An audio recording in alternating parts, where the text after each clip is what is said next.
Good morning. It's 10 o'clock on June 18th, 2026. This is the Washoe County Board of Commissioners Board meeting, and I appreciate everyone being here. So what we're going to do now is have a salute to the flag. Commissioner Clark, would you be so kind?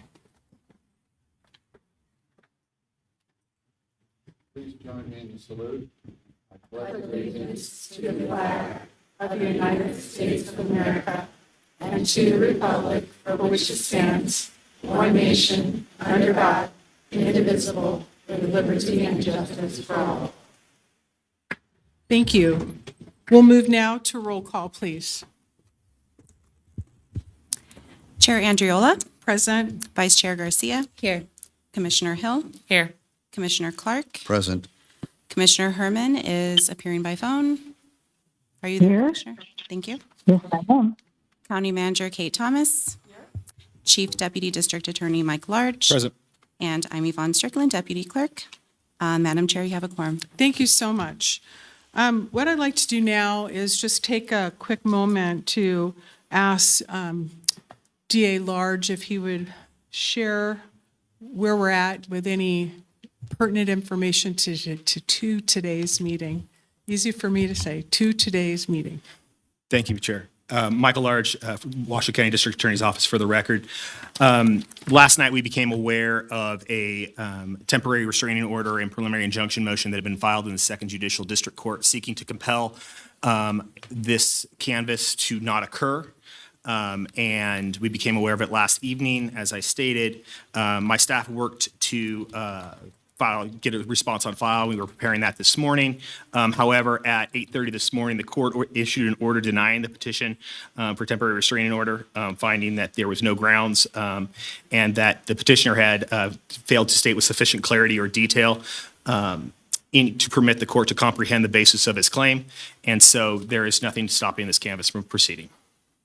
So we can proceed with the meeting in short. Thank you. We'll move now to public comment. Manager Thomas. Thank you, Madam Chair. This is item number 3, public comment. And comment heard under this item will be limited to 3 minutes per person, and it may pertain to matters both on and off the commission agenda. Unused time may not be allocated to other speakers. The commission will also hear public comment during individual action items with comment limited to 3 minutes per person. Comments are to be made to the commission as a whole, and virtual public comment may be taken when facilities are available. Thank you. First up is Mary Richardson, followed by Maureen McElroy.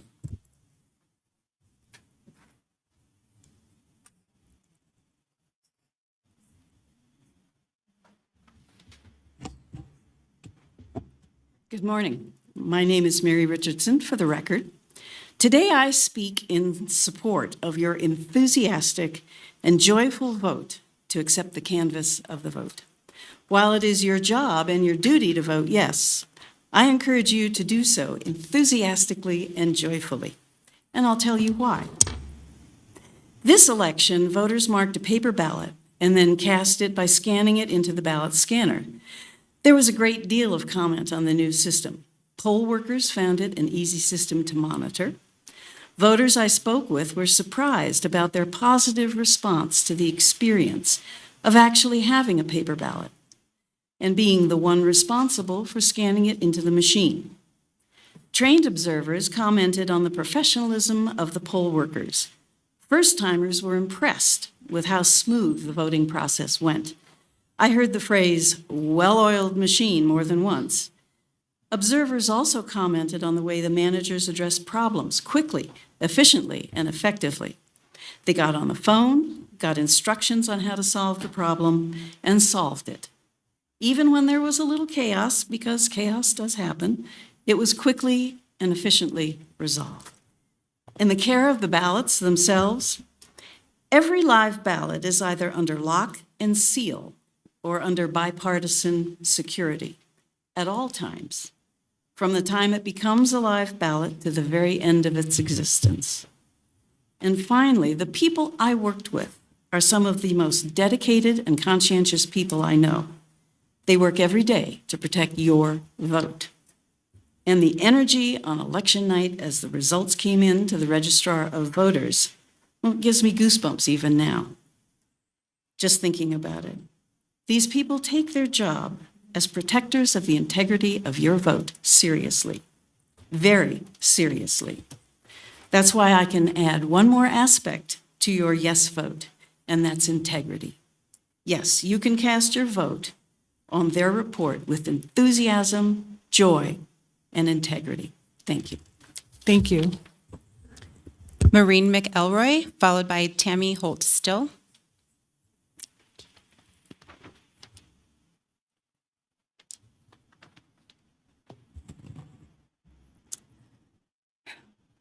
Good morning, Commissioners and Madam Chair. For the record, my name is Maureen McElroy.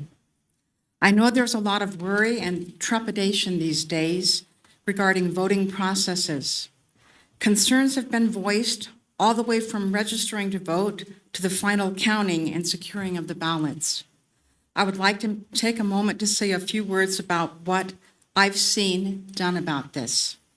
I've taken the opportunity to attend meetings where Registrar of Voters Andrew McDonald and his staff have carefully explained the processes, safeguards, and innovations that have been put into place to make our voting as seamless, safe, fair, and secure as possible.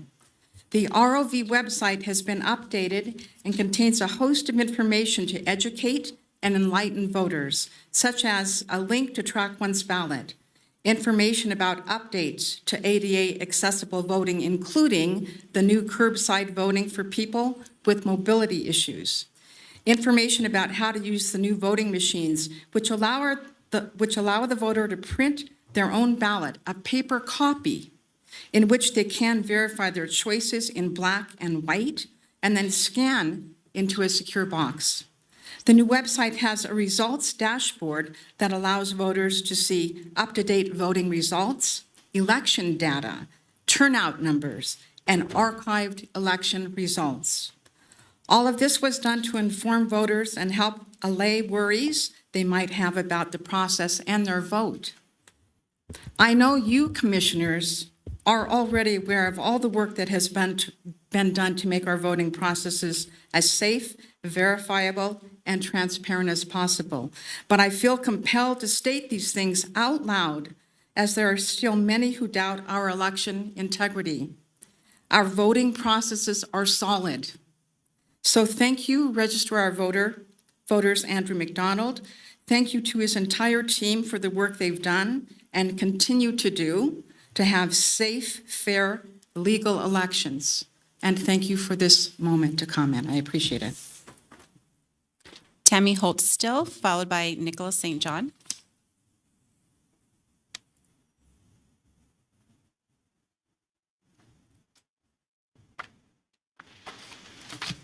Good morning, Tammy Holt-Still for the record. Good morning. Good morning. I am here because of the fact that after seeing the news article about the 15,000 undeliverable votes, seeing how many people voted within District 5, I paid over $600 for 22,000 records for the Republican Party, and you either disenfranchise these people because of the sample ballot, which I joined in filing the complaint on, or the other issue is I got ripped off because there aren't 22,000 voters in our district. There's a problem. There has been a problem. We told you about it. We talked to you about it, and it was dismissed. So we filed a complaint. I joined the complaint. Now, did that shoot me in the foot? Due to the fact that when you put your paper ballot, when you go to those machines and you put that paper ballot in that other machine, knowing as a retired state employee who did the motor fuels tax program, that things can be manipulated through the computer system on a day-to-day basis. Seen it, know it, feel it, done it. I don't trust you guys. I've seen how you've worked, and I don't believe the system is correct. I'm not a sore loser. I lost. That's not a problem. The people decided. But when you add Catherine's votes and my votes together, they almost equal Mr. Pierce's votes. starts to make you question what's really going on in the background. I'm a numbers person and I play with the numbers and I see, because that's what I did as a tax examiner. So right now, I am following up with this. I am still saying for the record, like I did the last 2 times, that the voter registrar's person should not be placed in that seat. It should be a voted seat under oath of office and penalty of law, because there's a lot of covering up that's being done, and we've seen it. I have felt it for 9 years. I have seen the corruption, and it is still here. This proves it. Thank you. Thank you. Nicholas St. John, followed by Kate Vineyard. And Mr. St. John has documents to be distributed to the board.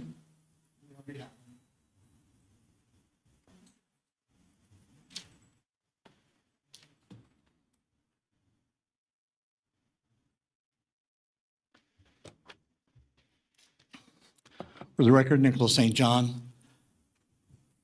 If you can see this or not, put this up there where everybody can see it. So this is a graph. This is a graph. I run the data from the Secretary of State database every day. And what we find is that after the close of early voting on June 5th, you would think that the fact that all this is done by SD cards and it's put into a tabulator, you would think that you'd be able to take all of those cards, process them into a tabulator, and have them done in literally a couple hours. And yet, this graph shows that on the 8th, there were a number of votes that were added, and you'll see that on the chart. Then on the 10th, there were 73 votes that were, or ballots that were removed from third party early voting and put some, it looks like they were put into Republican and Democrat ballots for early voting. Then on the 12th, a whopping 230 votes or ballots were removed from third party, and 115 each were put into the Democrat Party. You have that in the document that's in front of you. Then it goes for 3 days, and then as of yesterday, there were another, I think, 13 votes removed from, or that were added to the third party, and then 11 or 13 were removed. So this shows that there's some kind of activity well after the close of June 5th when early voting completed. So what my request was from the courts was to ask you guys to have the ROV bring those 2,000, essentially roughly 2,000 ballots, early voting that's now in paper because it was done with the ballot marking devices, bring them into this chamber and count to let us know exactly how many ballots were cast early voting by third parties. While the courts have ruled that I didn't provide substantial enough evidence, I don't know what more I could produce other than something I don't have access to. Before you canvass, I think you need to have an answer to this. Where did those 230 ballots come from? Where did they go? Why did they end up in the Republican and Democrat Party? You have the power to ask the ROV to bring those ballots into this chamber and spend about 30 minutes doing a count. The question is, are you concerned about the integrity of this election or not enough to actually do that? You're not required until 11:59 p.m. tomorrow night to actually submit the canvass. So you have plenty of time to do this. It's not like you don't have enough time. Thank you. Thank you. Kate Vineyard, followed by Lynn Gillespie. Thank you. Kate Vineyard, for the record.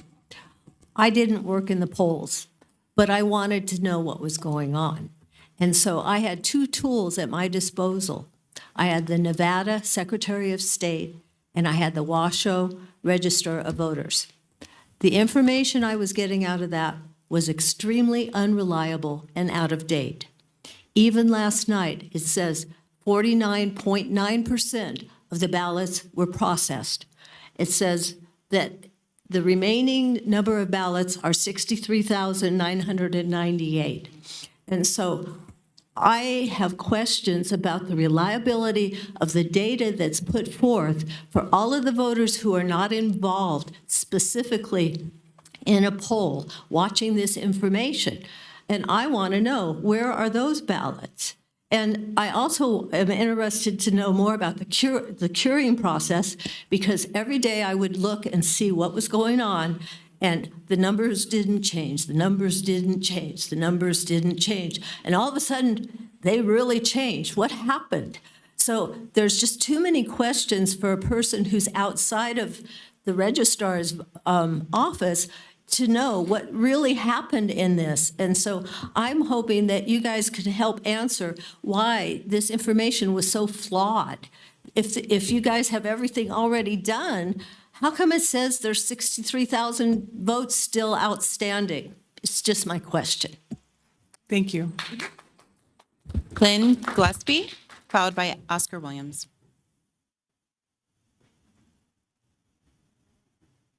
Okay, I'll make this one quick. I have worked really hard, as all of us have in this room, on this election. I've been on social media almost every day, and I just want to let you know, there are a lot of people out there who really don't trust the system or the people on the boards, the city council or the county commission. They feel cheated, and many of them don't vote because they figure out it. They think it's already a done deal. Just want to let you know. Thank you. Oscar Williams, followed by Cliff Nellis.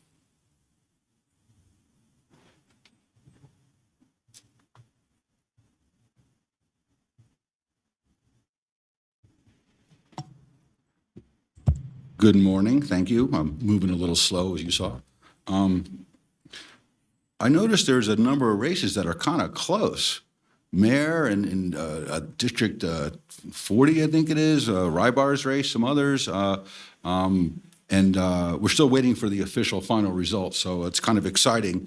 And yet, whatever the result is, and some of, I guess, with respect to what Mr. St. John was presenting, I want to talk about something that I've mentioned to you before. It is that the Nevada Supreme Court and the U.S. Supreme Court have affirmed your right to vote as protected speech. And at no point does that ebb and flow on the topic of the day, okay? Some people may counsel you that your vote on the canvas is somehow ministerial, non-discretionary, only if there's no evidence to suggest otherwise. But when there is evidence that you must pause and go, well, gee, what do we do about that?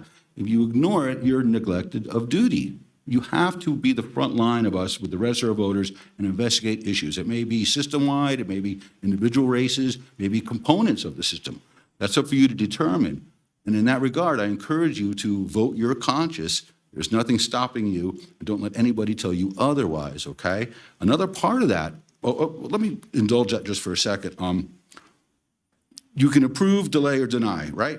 But there's a third choice. You can hire someone in a panel, a grand or petite jury, pursuant to Nevada Constitution, Article 4, Section 20.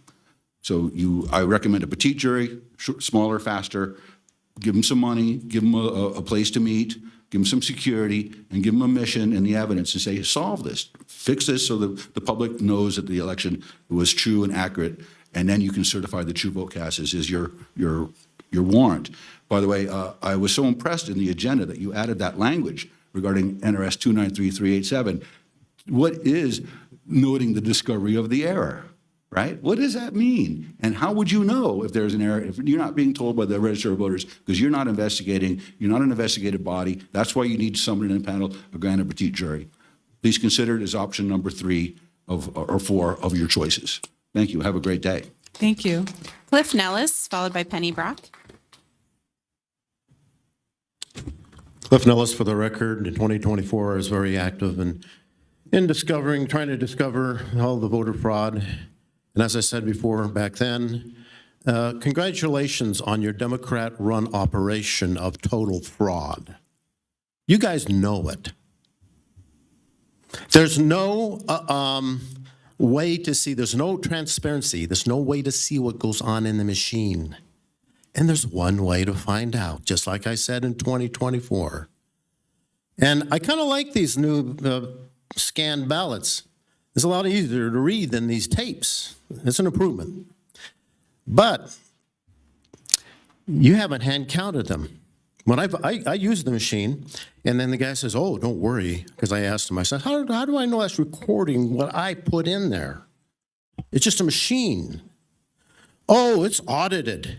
You know what the audit was? I think in 2024, from the Secretary of State, you have to audit 119 votes out of like over 100,000, I think, in this county. That's like 1/10 of 1%. You know what a real audit is? It's 20%. I want an audit, a hand audit. I want 100% actually, but you know, you guys are not going to give it to me just like you did last time. But you know, a lot of people, like I helped school board candidates run. There we had 4 really good Amtrads, American traditionalists, not communists like those first 2 speakers.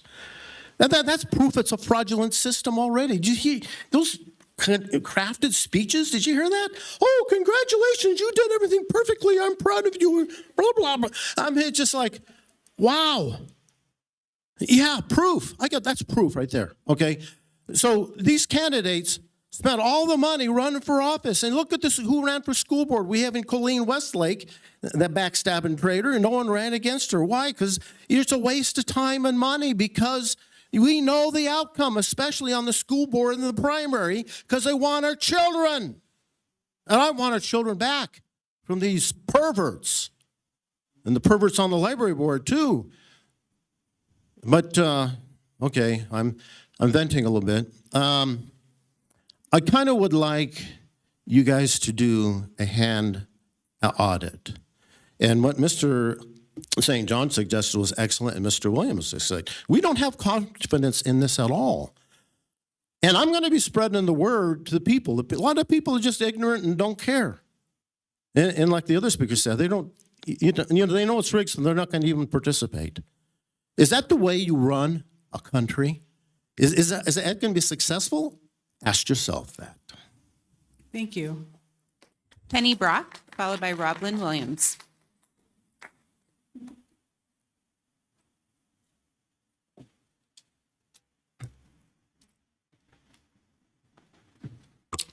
Penny Brock, for the record, please put my comments in the record under this first public comment time. I not only was a voter, I talked to voters. I heard over and over again, especially as I told them about being an observer in the ballot processing room. And their conclusion was, that settles it. We didn't trust these elections, and we're not trusting this one, and we are not going to vote. Now, I know that Chair Andriola has her new election data transparency project because she's concerned about declining voter participation. Well, I have to tell you, what I saw in the observation booth almost makes me not want to vote anymore, because I don't trust that our votes are being counted or accurately counted. I do not trust it. But you know what? I'll keep voting and I'll keep observing, because it just gives me more stories to tell. So it's interesting that we had 321,109 registered voters. However, 322,219 mail ballots were sent out. Then they kept generating mail ballots for the online voters. So I don't know how many actual mail ballots they generated. How can there be more ballots than registered voters? Right there, that tells you this election should not be certified. Something is wrong. I got that number from the mail ballots out of the 6/8 report. At that time, there were 78,069 mail ballots that had been rejected for one reason or another. There were 47,149 mail ballots accepted to be counted. Another thing that happened, observing on election night, went home at 12:15 the next morning, and 3 of our observers were still there till they turned off the lights. We see things happening even though we don't have transparency. So Andrew McDonald did a press conference that night, and he talked about, let me see if I can find my notes. Well, I can't find my note on that, but in an interview last week, he was asked, how long does it take to process a mail ballot? And he said 10 to 12 hours. 10 to 12 hours, how does that happen? I call it musical chair mail ballots in the observation room. Thank you. Roblyn Williams, followed by Veronica Cortez.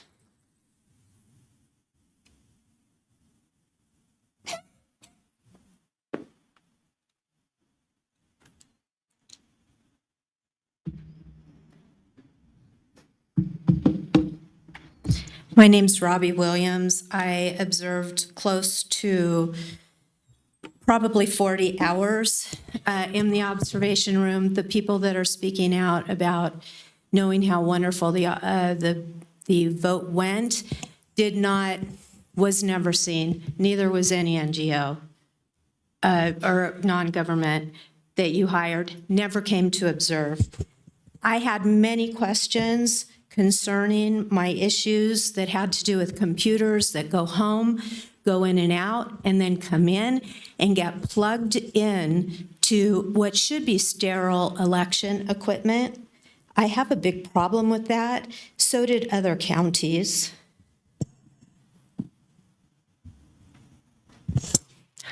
I don't have internet.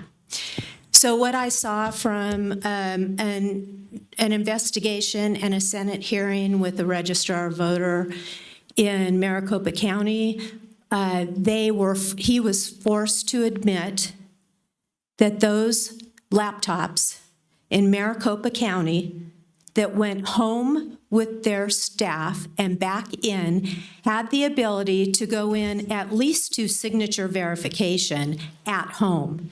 Why is that important? It is through signature verification that you can remove active voters. You can pause them. We paused a lot of voters. You can throw that back in. You can deny signature verification. You can approve signature verification. There is a lot of problems with our signature verification. These things are happening. We get answers that, oh no, laptops can go home, no problem. If that was something that was decided in 2020 because of COVID, it is 6 years. You want transparency of our elections? You don't let them have their phones, their laptops in and out. They're constantly. They don't allow us to simply use our phone to take pictures, but they'll allow the press to sit there for 5 hours with an open line of communication on their laptop, on their phones. I personally witnessed 2 workers in the room, one after being assured by George Guthrie that these computers did not verbally, which is why I write things now, watched one go on Google page and watched one go on and look for job opportunities in Washoe County. You want to know why it takes so long to count the votes? They sit around. I have hundreds of pictures. I have video. I collect documentation. You guys don't ever ask. You don't want to hear it. You don't want to see it. Someday I'm hoping someone will collect it and it will be a federal audit. That's what I'm advocating for. Thank you. Veronica Cortez, followed by Deborah Jalen.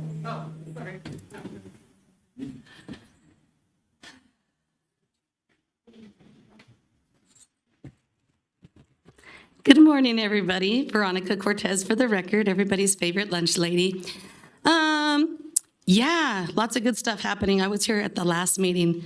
I didn't bring any papers this time because I just wanted like free speak. So in case you didn't know, I am running for legislation, District 27. I'm really excited to work with the new District 3, person coming in. Sorry, I lose my verbiage because it's really hard to use words for people that I have a lot of respect for, but since I've become a candidate, I've really been into looking into campaign donations and where is the money coming from? Because, you know, working for the school district for the last 26 years, the most I've ever made in 1 year was $37,000. And I don't know if you know, but you can't live off of that. But that's reality. I have a 10-year-old daughter that I just had to remove out of Esther Bennett because of so much corruption in the schools in Sun Valley. It's so sad with the students, with the staff.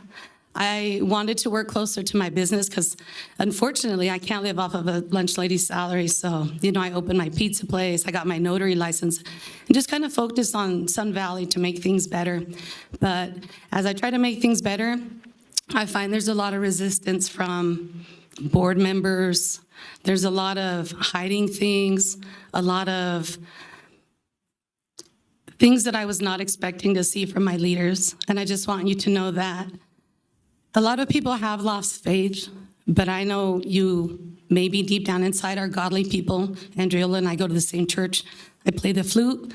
I never find her though. There's like the audience of 1,000 people. She knows where I am, but I invite you to come down to Immaculate Conception, 7:30 a.m. It's nice to get your church on, then go on with your day, and you get a free donut. So, and sometimes they sell turnovers, and it's just a really good atmosphere. So it's nice to know that, you know, a commissioner has a backing in God, and I hope the rest of you too. And I hope we can get the change that the people want in the community, whether it's you as leaders again, whether it's not, whether it's me. Doing this whole campaigning thing, I'm coming into this knowing I'm not winning. I'm going up against a career politician that has all the Democratic money in the world, but I have God on my side, and everybody will be judged one day. I'm ready, and I hope you're ready too.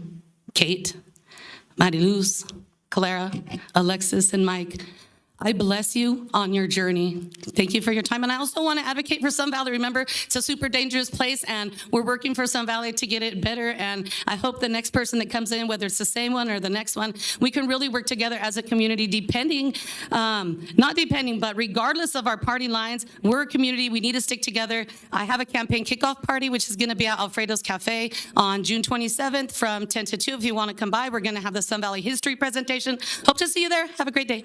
Thank you. Deborah Jalen, followed by Janet Butcher.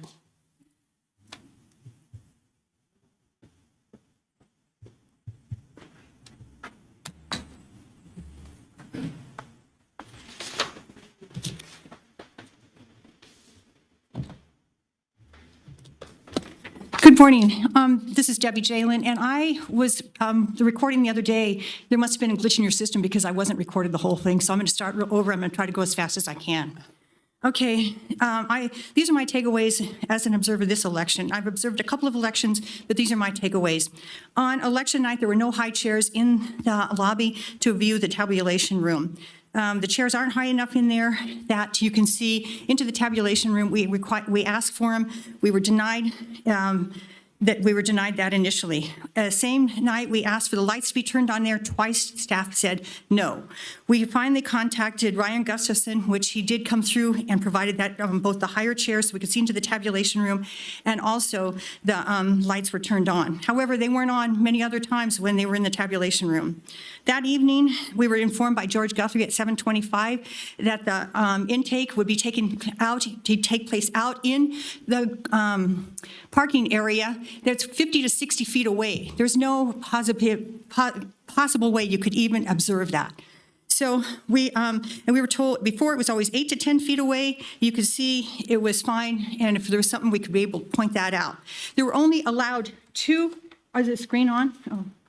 We were only allowed to have 3 people stand here and look. As you can see, there's only room for 3, 50 to 60 feet away. That's not a good observation at all. Meaningful observation. And I asked Mr. Guthrie about it, and he said, oh, I told, he couldn't remember at first. I realized it was a tough night, but then he said 2 of the people that I work with very well, and I asked them, they were both there, they said absolutely, there was never advised of any kind of change at all. This was done apparently that night, or if it wasn't discussed with us. And then the lighting, as you can see, there's no lighting. There's absolutely no lighting. 50 to 60 feet away, what can you see? And There's simply not enough rooms in the processing room for us to do meaningful observation. It's wrong. We're talking about the 15,000 ballots not found.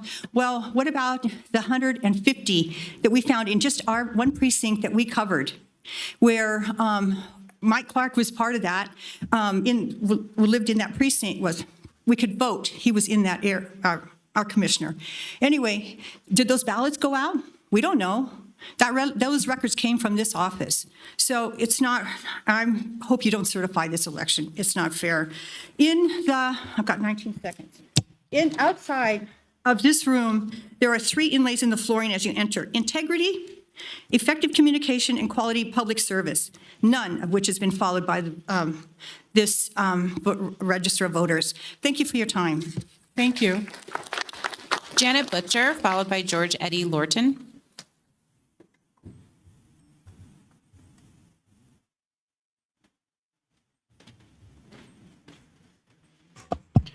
Janet Butcher for the record. I left all my prepared notes at home. I was so excited to get here. Anyway, I do want to say, I think I saw some familiar faces when I was observing, and it was nice because they were working hard. And I also have people that were election workers and observers, although I don't think there were as many observers as there have been in the past out in the community. I did go into what is called the observing room and the fishbowl, I guess they call it, in the when they were counting the votes and stuff. Efficiency-wise, being in IT for, I'm going to date myself, over 50 years, almost close to 60, that I saw some things and I go like, why aren't we being a little bit more efficient about some things? I do thank Reggie for his answers to my questions. In fact, the last question was submitted on Monday. By Tuesday morning, I had my answer. I appreciated that. However, I do have more questions, so hopefully I can follow up the questions on the answers that he gave me, because there are a few things. We know you're going to rubber stamp this. You guys have always done it in the past. People come before you, they give you documentation, they show you what things are wrong, but you rubber stamp it. I don't know why. I don't know how you can do it with a straight face and be happy about it. We've got some problems. Why don't people vote? Why do we have a low turnout? It's obvious why we have a low turnout. Why bother? I'm like Penny, I'm one of those that I'm not going to quit voting, but there are a lot of people out there that just throw up their hands and say, now it's an interesting thing about the new way and the new ballots and stuff. Both of my neighbors had 2 different decisions on what, the husband hated it and the wife liked it. So, I mean, you're going to have that no matter what. I just thought that the privacy sleeve was kind of funny, because you take it out of the privacy sleeve and put it in the, so anybody standing there can see it. And besides that, I don't care who knows who I vote for. So, but anyway, I don't think you should rubber stamp this again. Thank you. Thank you. George Eddie Lorton.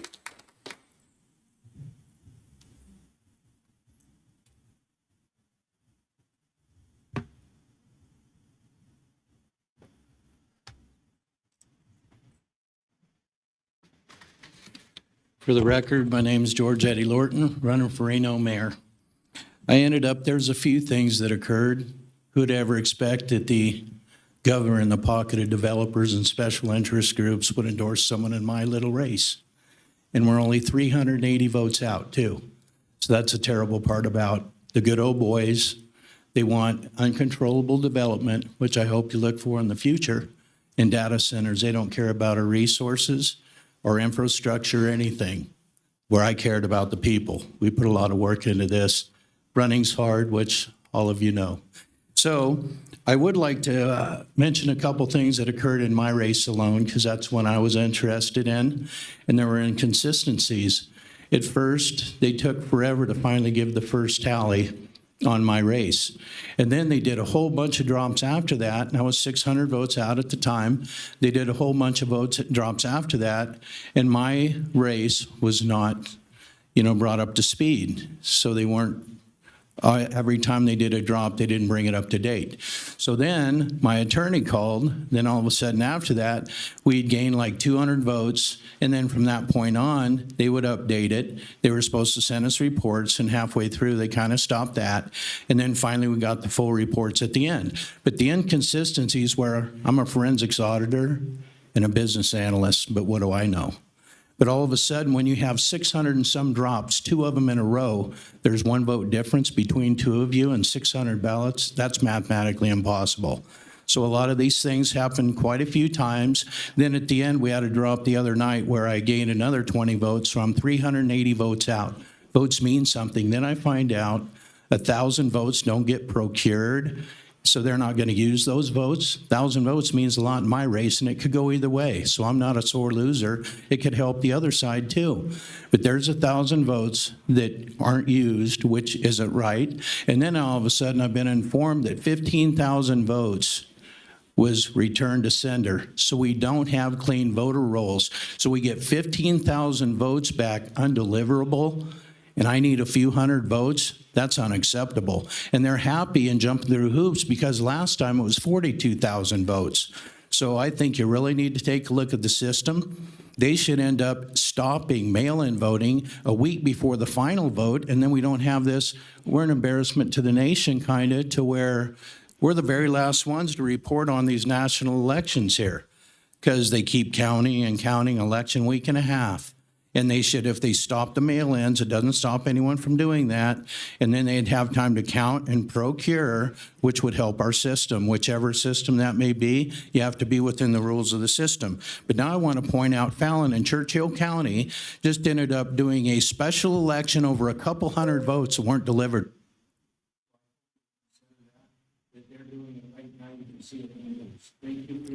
Thank you.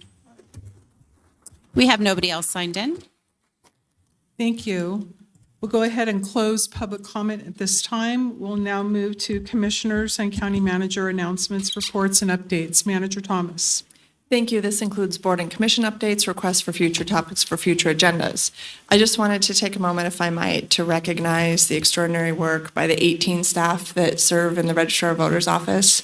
I sat alongside you as well as many of the executive staff and employees of this organization working tirelessly to make sure that everything was as smooth, as clean, as transparent as it could be. So I just want to recognize the work that you did. It was tremendous, and thank you. I also wanted to recognize the more than 400 people that we had helping us pull off this election with 50 vote centers on election night, and all of the coordination and training and work that takes. I just want you to hear that it didn't go unrecognized. So thank you so much to all of you. Thank you. Anything else, Manager Thomas? Thank you. Commissioner Clark. Thank you, Madam Chair. I have questions and comments, and I'm concerned. I heard on Tuesday's meeting, I heard Doug Jalen talking about mailing out postcards or some type of mailer in his personal neighborhood, and he relied on the Registrar of Voters offices.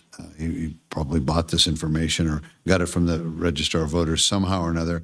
And out of the mailing that he did, he found 47% of the recipients didn't receive the mail. So 47% is the number he quoted, and it may or may not be that number, but that's the number he quoted.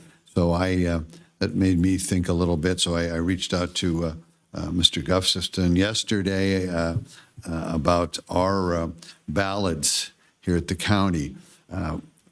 2 years ago, we had some 40,000 plus ballots that were returned undeliverable.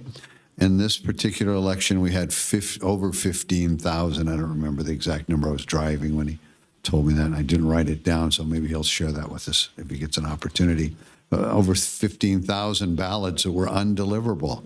Are these real people? Are these people dead? Do they don't reside there? Is the address wrong? How do over 15,000 ballots get returned? What does that cost the county? What does postage cost? What does printing cost? Then you look at the actual elections. How many elections? I guarantee the DA would probably like to have an extra 15,000 votes. I guarantee some of the people running for mayor and other offices that are running. And so it's just very odd to me that we've had 2 years to clean up the rolls. And I don't know what an acceptable number is. Obviously not every single letter is going to get delivered, not every single ballot, but 15,000 seems like a lot. I'd also like to ask the Registrar of Voters, is there any way to get a list of those names, or is that private? And if it is private, what about taking that list and comparing it with other methods of voting? Did those folks show up on election day and ask for a ballot there? So out of the 15,000, how many actually may have voted, and do we have that number? Is that number available of the folks that didn't receive a ballot in the mail for whatever reason? And then a study again, why didn't they receive a ballot in the mail? Is their name spelled incorrectly? Is the address wrong? Is it a suite number versus a apartment? I'd just like some details, and I think that would go a long way to assure the folks, the citizens, the voters, the folks in the county of what's really taking place. But in my estimation, 15,000 is over 15,000 is not an acceptable number. I talked to yesterday the treasurer here in the county and asked him what would happen if 15,000 of your tax bills didn't get delivered. What would happen? Well, the state of Nevada would be right over here and closing down the treasurer's office. I asked the assessor the same exact question. What happened if you sent out 15,000 assessments and you didn't assess 15,000 properties? What would happen with that? The Department of Taxation would be over here like a lightning bolt shutting down those two departments. So again, we've got so many other county offices that have accuracy foremost in their mind. The recorder's office. Think about what if we had 15,000 people that own property here in the county and somehow or another their deeds weren't recorded for them. So these are questions that need to be addressed. Why is it that certain departments in this county have a high degree of accuracy, and in this particular case, I don't think it's there. And last time it was 40-some thousand ballots were returned and undeliverable. This time it's 15,000, and they're actually happy about that. Well, I don't know what the acceptable level is, but I think there should be studies to find out what an acceptable level of failure to deliver is going to be acceptable here. And we should be looking at that and figuring it out. This is almost the same thing we had 2 years ago. And then next, I'd like to find out direct question to the chair. What was your take on last election when we voted not to certify the election? What exactly was your experience after that thing that took place when we voted not to certify?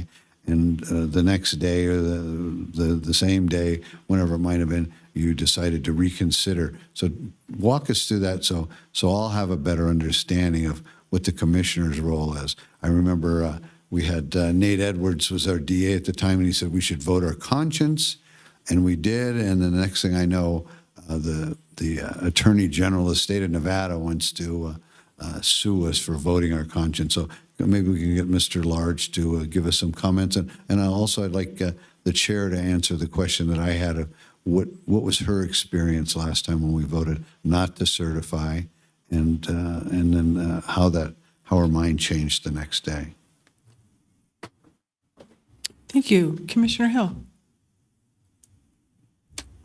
No comments, Madam Chair. Thank you. Thank you. Vice Chair Garcia. Good morning. I just wanted to thank our staff for the incredible work and the heavy lift that they had. I know I gave you some acknowledgement on our Tuesday meeting, but I just specifically wanted to highlight this is a tough job as it is, and I've commended you all on all that hard work, but on top of the necessary day-to-day operations, you've continually rolled out successful new initiatives. And I think that's really a strong point of our team here at Washoe County is not only are they showing up to do the work, they're pushing the boundaries on how we can think outside the box and make the voter experience more accessible and more transparent. So, for example, the paper ballot printing and scanning, it just seems like yesterday that you rolled that thing up into the caucus room and we were able to see it for the first time. And I said, wow, this is pretty a big change for our public. And, you know, I've heard a lot of positive comments about that. A public commenter earlier said it was more legible and easier to feel confident that the votes that they cast were accurately reflected. So that was a big change for us this year.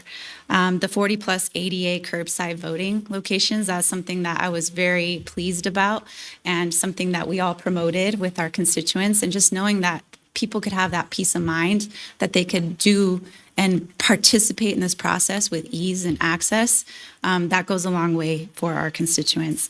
And last but not least, it hasn't happened yet, but we will be moving into our new facility. We've got some votes ahead of us coming up with an anticipated move date of November, December of this year. So this general election will be the last time we will be seeing all this in our Building A, and I'm really looking forward to that. So I believe it's a very special time in Washoe County's registrar voter history, and I just thank you for all your hard work.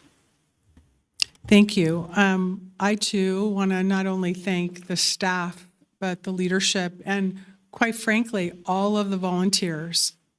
What was there, like several hundred volunteers that gave their time, and to all of the folks who were the observers and everyone looking and really all, in my opinion, everyone wants the same thing. Really, at the highest level, everyone wants the same thing.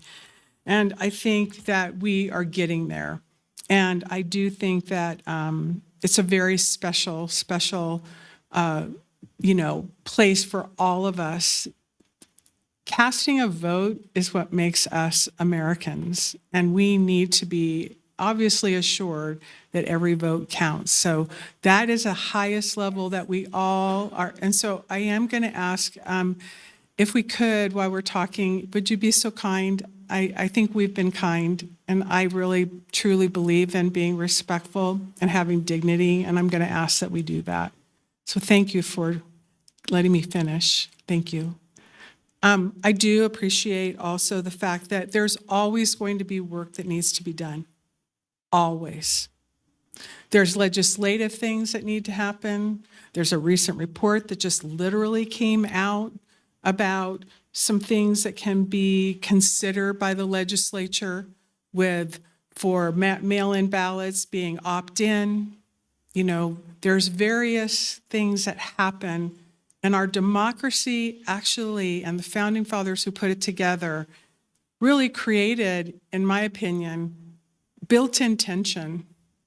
There's built-in tension between the three branches, and at the highest level to be able to look at the Constitution and look at the Declaration of Independence and know that this is our 250th anniversary, and this is the biggest gift we have, is to be able to have a vote.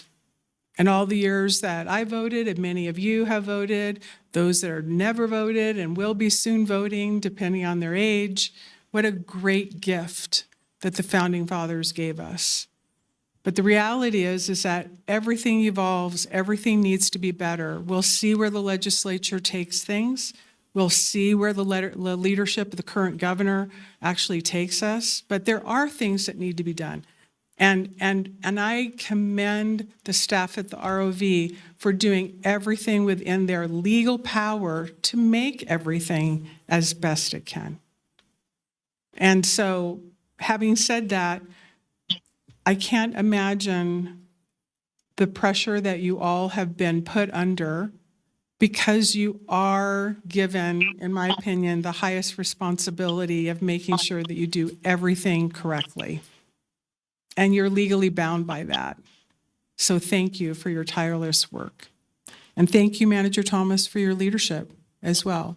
And for DA Large and all of the folks that are legally looking at everything, I appreciate that. But listen, I would be remiss wearing a cowboy hat and not talking about today's the Reno Rodeo, right? So if you don't know, today is the first day of the 107th year of the Reno Rodeo. And so those of you that do 1919, that's when it started, to today, there were a few years that it didn't happen. But the point is, it's the 107th year. So I just want to share, literally, if you can, there are so many great events. And talk about volunteers, close to 1,000 volunteers that work tirelessly all year round to put on the wildest, richest rodeo in the West. So I hope that you can visit it. Those of you that have families or kids or yourself, there are lots of free events. This year's there's a PRCA Reno Rodeo Youth event. So I think that's going to be really fun, and it's free. And then that's on Saturday from 9 a.m. in the indoor arena. And then Kids Day is always special. It's Father's Day. What a great way to spend time with family and go and enjoy Kids Day again on Sunday from 9:30 to 1:30. And then there's many, many other events that I'm going to stop. I do want to give special recognition to Dr. J.J. Gokachia, putting on and bringing back the Nevada State Fair. 136 years it actually went. Did you all know that? 136 years. It went consecutively. And then it stopped for 16 years. And this is the first year it came back. Thank you to Kaden Matejevich, Washoe County, the governor, the legislature, because when they signed AB 333, it designated that land back to agriculture, which is what the deed originally said in the 1800s. So how cool that we're being able to bring back the Nevada State Fair. If you hadn't gone, it'll be here next year. But I hope to see you all at the Reno Rodeo and celebrate the wildest, richest rodeo and celebrate our Western heritage. That's who we are as a country, right? Is cowboys, cowgirls, God, faith, country, apple pie. So having said that, if there aren't any other, I'm going to, yeah. There are. Yeah, I'm going to get to you in just one quick second. I also want to just, again, thank, in fact, all of the staff who I missed that actually helped with all hands on deck to help. Well, I'm talking about Washoe County employees who helped the ROV as well. And I want to make sure everyone gets a shout out on that too. So it's not just the ROV, which obviously works very, very hard. I'm not suggesting that, all the volunteers, but the staff and really when you have volunteers, it's sometimes people don't show. So having everyone, all hands on deck, thank you, Manager Thomas, for actually leading the charge and making sure everything was covered. So I just wanted to finish that piece, and I apologize I forgot about that. Commissioner Herman, thank you. Thank you, Madam Chair. I'm sorry I'm not unable to be there, but I'm having a hard time with walking right now. I hurt my back, but I really wish I could have been there. I just thank all the brave public speakers and all that. And then I'm just going to read this from what I've written here. For all the years I've been a commissioner, every election has not gone along without any problems. And that's almost 12 years. We seem to have problems with our elections. Our citizens have pleaded with the board to bring back transparency and honesty to our elections. And we as a board have not helped that situation we really have kind of ignored them and made false promises to them. As commissioners, we do have the absolute power to make things right, but so far, we haven't considered the possibilities. Our dedicated, patriotic constituents have requested for us to return to legal and acceptable elections that work and are fair and equitable and follow the law and run smoothly. They patiently suggested that we return to what worked back when we trusted our elections, when Americans proved their citizenship with picture IDs and elections were on election day, not election month, voting in precincts and counted in precincts. So our hardworking election workers have brought our attention to the imperfections of Dominion and other equipment.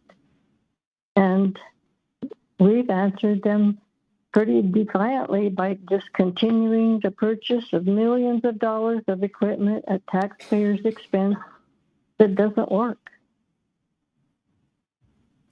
The citizens have spoken, and our elections are broken. For years, they have patiently asked for no mail-in voting, no early voting, one-day elections, voter roll cleanup, or new registration. Maybe that would help us if we just had everybody send in a postcard that we send out or that they can pick up at the ROV. And let's clean up this registration. It's a mess. The rolls are a mess. These brave citizens have tried. They've come to all the meetings after the elections, and they've tried to guide us and steer us in a better direction. But sadly, we ignore their wisdom, and the taxpayers are paying for our very poor judgment. I see no remorse from them. Every election seems to get worse with taxpayers carrying the load. Isn't it time we fix the problem? Thank you very much. Thank you, Commissioner Herman. Thank you. Commissioner Clark, I believe you're signed in again. Yes, I had some questions and I didn't get an answer, but it's fine if you decide not to answer my question. But I still have a question for Mr. Large. About 2 years ago, when DA at the time, Nate Edwards, said we should vote our conscience, tell us the legal requirements of the canvass of the vote again, so everybody's clear and it's on the record. That was then, this is now. Thank you for doing that, Commissioner Clark, because I was going to ask him to do that when we close this item. So thank you so much for doing that could for still me. ask him. I appreciate it. So Do do you want to do it now, sir? I will give that up to you. We spoke I'm about happy to the do it clarity. any time that you. And in fairness to Commissioner Clark, he was way ahead. We were going to close this item and then ask you to do that. So please feel free. It's up to you. We're here on behalf to do the statutory obligation, which is NRS 293.387, which is the canvass of returns. This board, the statute provides in relevant part that the board shall meet and canvass the returns. The canvass must be completed on or before the 10th day following the election. And in making the canvass, the board shall note separately any clerical errors discovered, take account of the changes resulting from the discovery so that results declared represent the true vote cast. So this is a mandate from the legislature in terms of the law that the board is required to meet by the 10th day after the election to certify the canvass, as you'll get the report from Mr. McDonald when he provides this report. So the follow-up question would be, do we have to vote yes on the certification of the canvass of the vote? My job is to tell you what the law is. Your job is to determine whether or not you agree with it, or want to follow it. But my job is to tell you what the statutory obligations of this board are. Thank you. Thank you. Anything else? All right, we'll go ahead and close that item, and we'll move now to item 5, the declaration of the canvass of the vote in order for the 2026 primary election held on June 9th, 2026, as required by NRS 293.387. Manager Thomas, thank you. Thank you. To continue reading the item into the record, canvass means a review of the election results by the Board of County Commissioners by which any errors within the election results are officially noted and the official election results are declared. The canvass shall separately note any clerical errors discovered and take into account the changes resulting from the errors discovered, and the results declared must represent the true vote cast. As soon as the board declares the results, the registrar of voters shall certify the abstract of the results, which must contain the number of votes cast for each candidate and enter it into the record of the board. The board shall then order the registrar of voters to transmit a copy of the certified abstract as well as a mechanized report to the abstract in accordance with the regulations adopted by the Secretary of State to the Secretary of State within the time required by NRS 293.387. We've got registrar of voters Andrew McDonald here today to provide a presentation for the board. Thank you.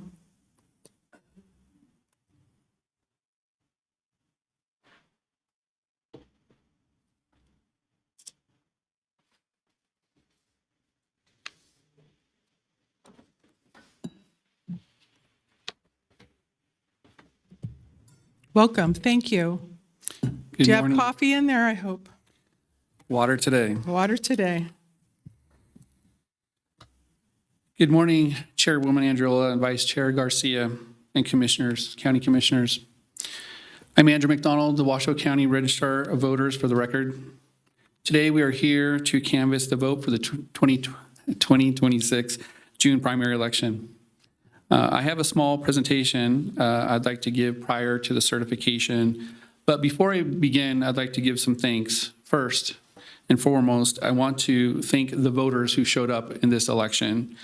While I wish there was more voters who turned out, the ones that did, I appreciate you coming and taking the time to cast your vote is your voice.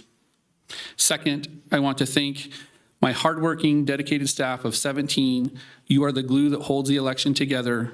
If you're in the audience, please stand up so we can give you a round of applause.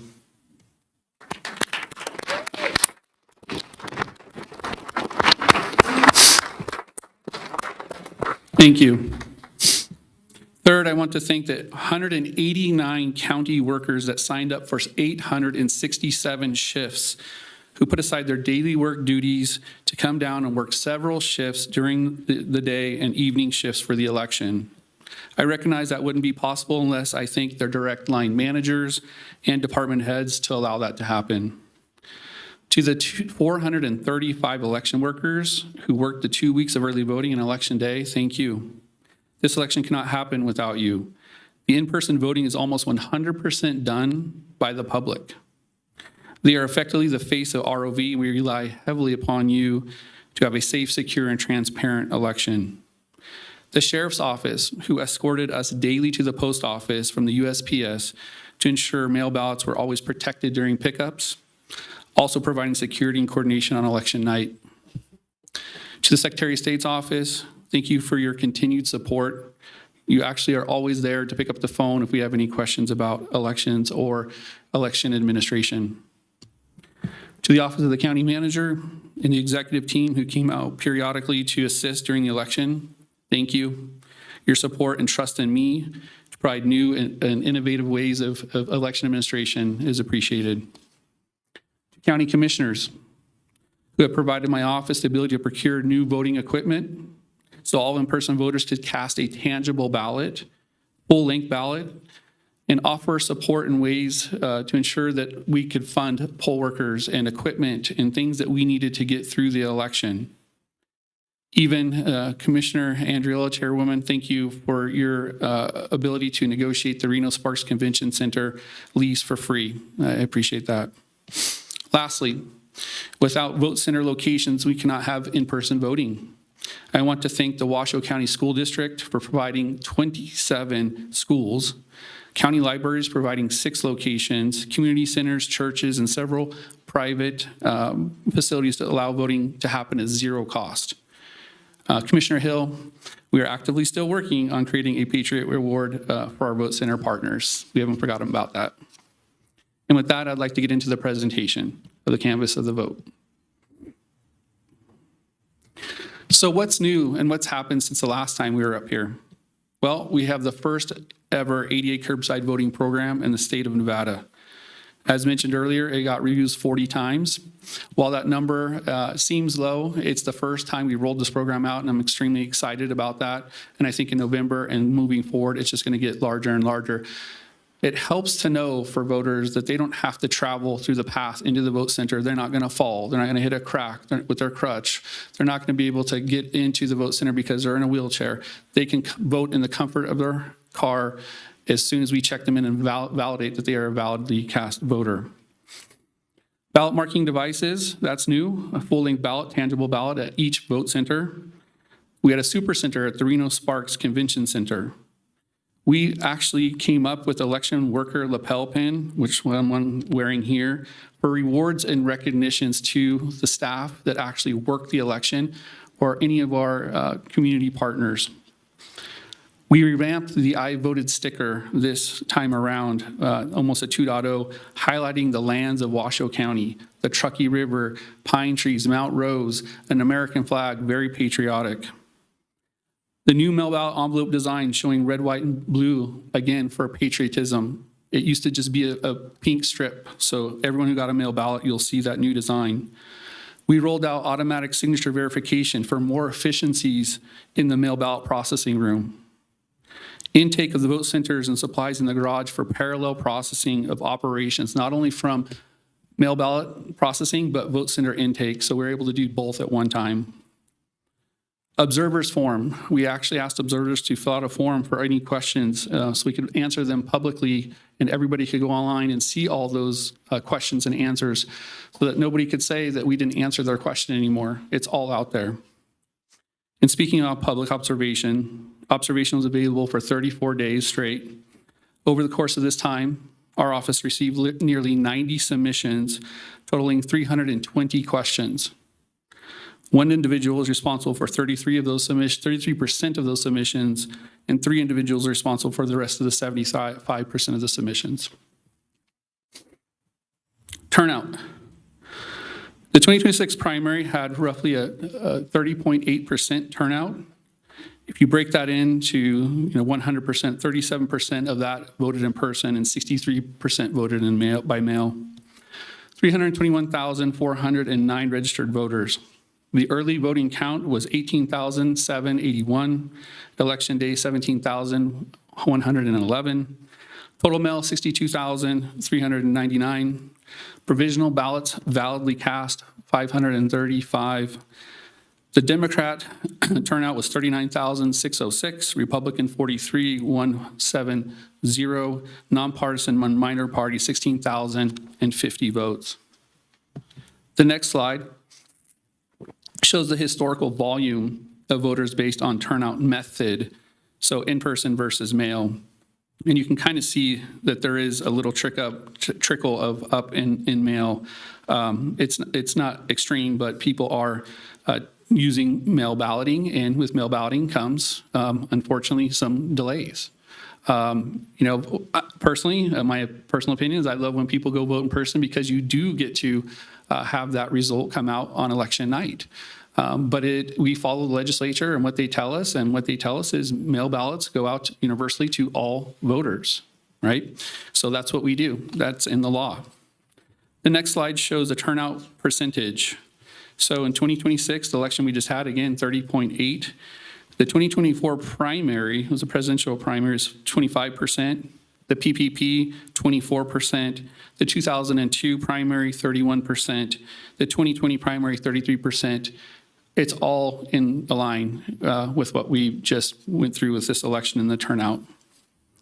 Next, in regards to vote centers, we had 50 election day vote centers this time around and 22 early voting locations. Each vote center had a mail ballot drop box at all vote centers. There were 3 standalone drop boxes for early voting and 2 on election day. All locations had curbside voting. Didn't matter if it was election day or early voting, we had it everywhere. The top 5 drop box locations were Washoe County Complex with 2,792 drops, South Valley's Library with 2,726 drops, Spanish Springs Library with 1,867 drops, the ROV office, 1,277 drops, and North Valley's Library at 1,134 mail ballot drops. Regarding mail ballots, 323,000 mail ballots were sent out. If you recall, I asked the board to approve moving to the state mail ballot print contract. That actually saved us quite a bit of money, but not only that, when mail ballots do come back undeliverable, we don't pay for that. Yes, the state taxpayers overall pay for it, but Washoe County, out of our specific budget, does not pay for those undeliverable ballots. So Commissioner Clark, to answer your quick question in regards to, it was about $3.50 in the prior year. So if you add $3.50 to the undeliverable ballots of 15,000, you get roughly, I think it's $50-something thousand that we have cost avoided. Back to the presentation, 80,000 mail ballots did get returned to us. 71% of that by the United States Postal Service, and 28% we picked up ourselves. We effectively became the United States Postal Service of the ROV. 1% delivered by the EASE program. 615 mail ballots initially were rejected. And again, those are for signature mismatches, 2 ballots in an envelope. So husband and wife, maybe they lost an envelope. They put both their ballots in there. We can't count either of them because we don't know whose ballot it was. So that's by law. If someone signs their ballot, we cannot count that ballot. It is specific to that also. So identifying marks, we have to reject those. But anybody who cured, again, that was the initial rejection rate, but as people cured, that rate fell down and actually increased the cure rate. Our cure rate was about 58%. We called every single voter that needed a cure, our office called. The 323,000 number is not unique to voters. What do I mean by that? I heard somebody say earlier that we had 321,409 active registered voters, and they're right. That total, the 323,000 is the total number of ballots sent out. However, if anyone updates their party, another ballot is sent out to them. If the residents move, we send another ballot out. So there's going to be more ballots than there are voters, and there's a reason for that. And a ballot automatically gets sent out. So if I move my party from one to another, I'm going to get a second ballot. So that's the discrepancy between those two. Our office created a comprehensive cure report available daily on the ROV website to assist voters and interested parties in identifying and creating and contacting voters with signature cures. Another thing is intake. On election night, vote centers' ballot supplies were scaled and extended out into the parking garage to allow for parallel processing of vote center materials in conjunction with mail ballot processing. There was, again, an observer that said we let them know last minute. I didn't know I needed to let everybody know that that had to happen. However, when observers did come, we held all the cars. They came out and they were able to see the entire process, maybe not to the last inch of the building, but they were able to see the entire process where they've never been able to see intake in the garage. And guess what? We do intake in the garage every election. So we opened it up to observers to be able to see that. Going back to cures, there were 5 ways to cures. You could cure in person, text to cure, over the phone, in code, and or by mail. Regarding undeliverable ballots, 15,000 undeliverable ballots were returned. These were not voted ballots, they were returned non-voted ballots. That's a 4.6% return rate. So Commissioner Clark had asked earlier, what's the average? Well, the national average is between 3 and 5%. So we're right in line with that. Now, is that higher than I want it to be? Absolutely. However, we did all the list maintenance that we were allowed to do up until the election. Again, 90 days before an election, we can no longer do bulk list maintenance. It's now on the onus of the voter to tell us they've moved, they've canceled, they've passed away, etc. So what is an undeliverable ballot? Well, the United States Postal Service determined that the ballot can't be delivered to that specific voter, name, whatever, address on file. And we cannot forward those ballots. That is the difference, Commissioner Clark, in regards to your question in regards to the treasurer and the assessor. Mail can get forwarded on to the owner. But here, we cannot forward that mail ballot on to the original owner, the voter, because they no longer live there, and that is by law, so it comes back to us. So again, national statistic, about 8 to 15% of voters change their address in a typical year. In a fast-growing rental economy, such as ours in Washoe County, we're actually below that average. Renters move far often more than homeowners in Sparks and Reno. We have a large rental population in those areas, especially near work centers and universities. Student population is also transitory with in and out of registrations. In the 2024 general election, 332,592 ballots were sent out. 22,366 returned undeliverable for a rate of 6.7. So we are 2% lower than we were in the general election. A reminder, there is a specific process for inactivating a voter and removing them off the voter rolls per NRS 293530. Our office must receive an indication that the voter has moved to initiate the inactivation process. It is the responsibility of the voter to update their registration accordingly. It is a two-way street. Reasons to send an address confirmation card. Just going a little bit deeper here. If we are notified by ERIC, the Electronic Registration Information Center, which 27 states are a part of, we will send an address confirmation card to those voters. Our office receives another way is our office receives correspondence sent back that the voter had something that we sent to them and it came back undeliverable. Due to voter inactivity, we'll send an address confirmation card, and due to undeliverable ballots. So the process is actually working. So if an undeliverable ballot comes to us, we're going to start the 90-day inactivation process. So all of these voters, unless they update, will get an address confirmation card and be sent that card. And if a card comes back to us, we will inactivate all of those 15,000 voters, minus 1,100, and I'll mention that in a second. So I also want to just keep on hitting on this. In 2025, we did a massive amount of list maintenance. 75,721 voters were inactivated or canceled off the rolls. In fact, we inactivated 55,501 voters in 2025 leading up to before this election, the 90-day blackout.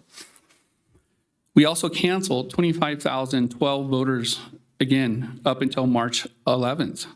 Washoe County ourselves was responsible for 1/3 of the state list maintenance activities since the general election. 1/3, our county alone. It's worth noting that out of the 15,000 undeliverables, 1,100 voters updated their address and voted in this election. I think that was another question, Commissioner Clark, you had asked. Lastly, when we joined the state ballot print contract, our county specifically does not pay for undeliverables as it did in the past, as I mentioned earlier. This would have been roughly $52,500 of a cost avoidance now. So why are there so many undeliverables? Because these 15,000 voters never gave us a reason to inactivate them, because when we did sweeping list maintenance, they did not meet the merit of inactivation at that time. So again, now they're undeliverable, we will send out the card to make them inactive if they don't respond back. Okay, I think I've hammered that pretty hard. Post-election processing. So there were 13,652 mail ballots returned on election day, which is 20% of all mail ballots were returned specifically on election day. 4,657 delivered by the United States Postal Service, and 8,944 delivered by drop boxes.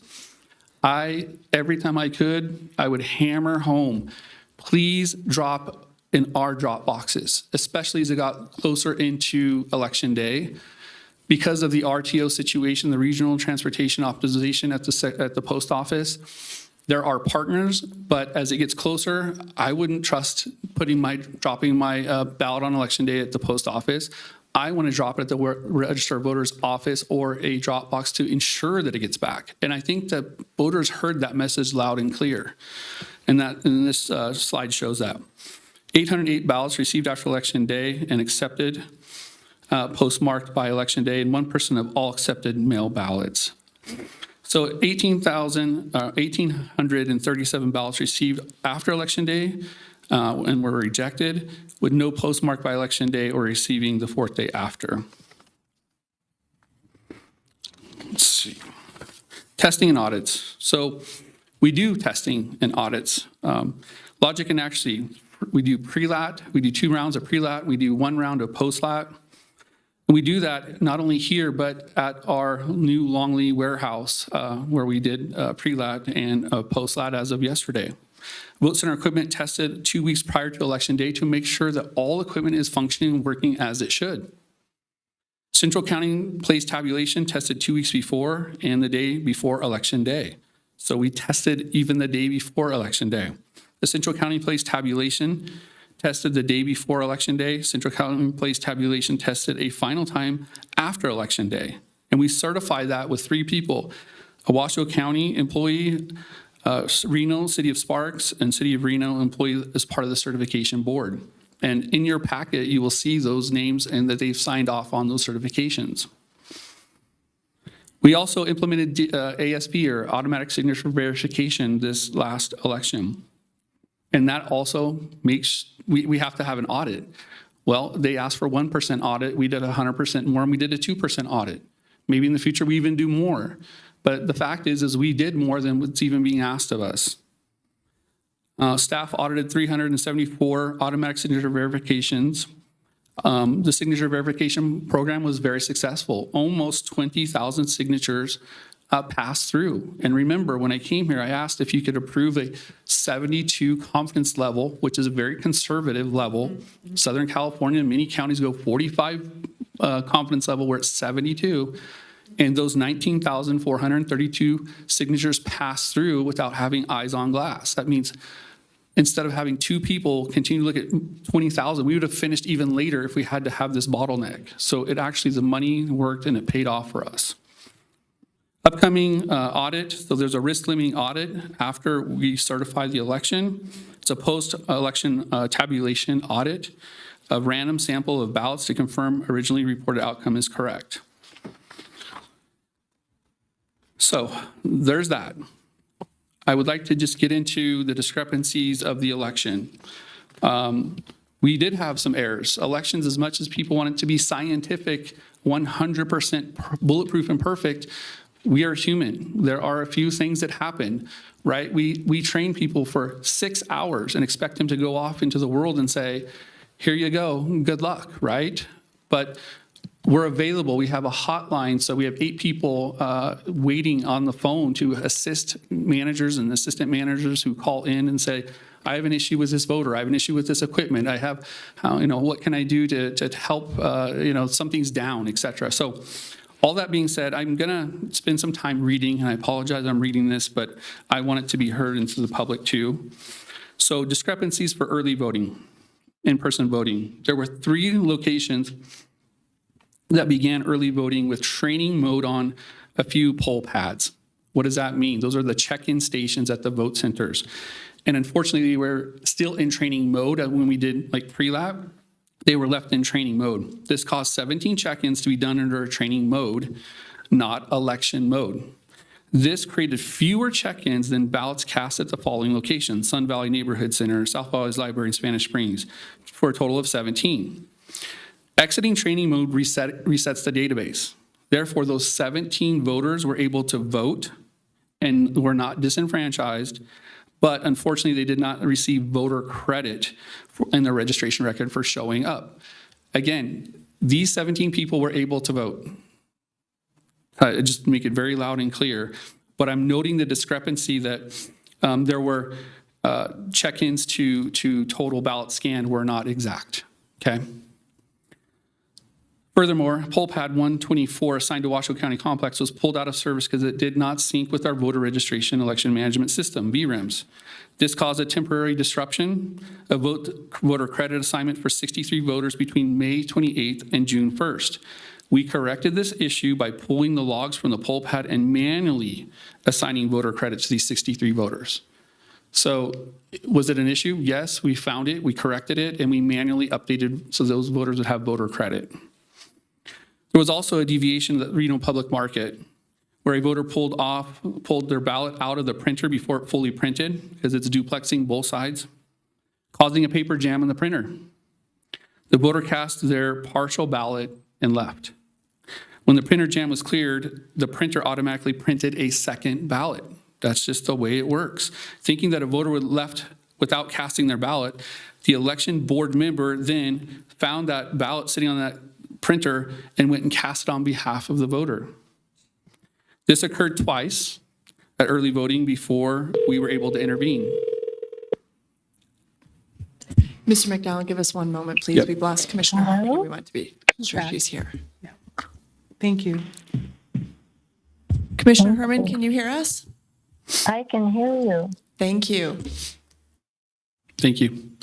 This occurred twice during early voting period before we were able to intervene. As such, this caused 2 additional ballots to be cast at that location, Reno Public Market, 2 additional ballots. We caught this after the fact and communicated to all vote centers that all misprinted ballots, regardless of how valid they seem, must be spoiled to ensure a clean process. That's early voting. Now move forward to Election Day.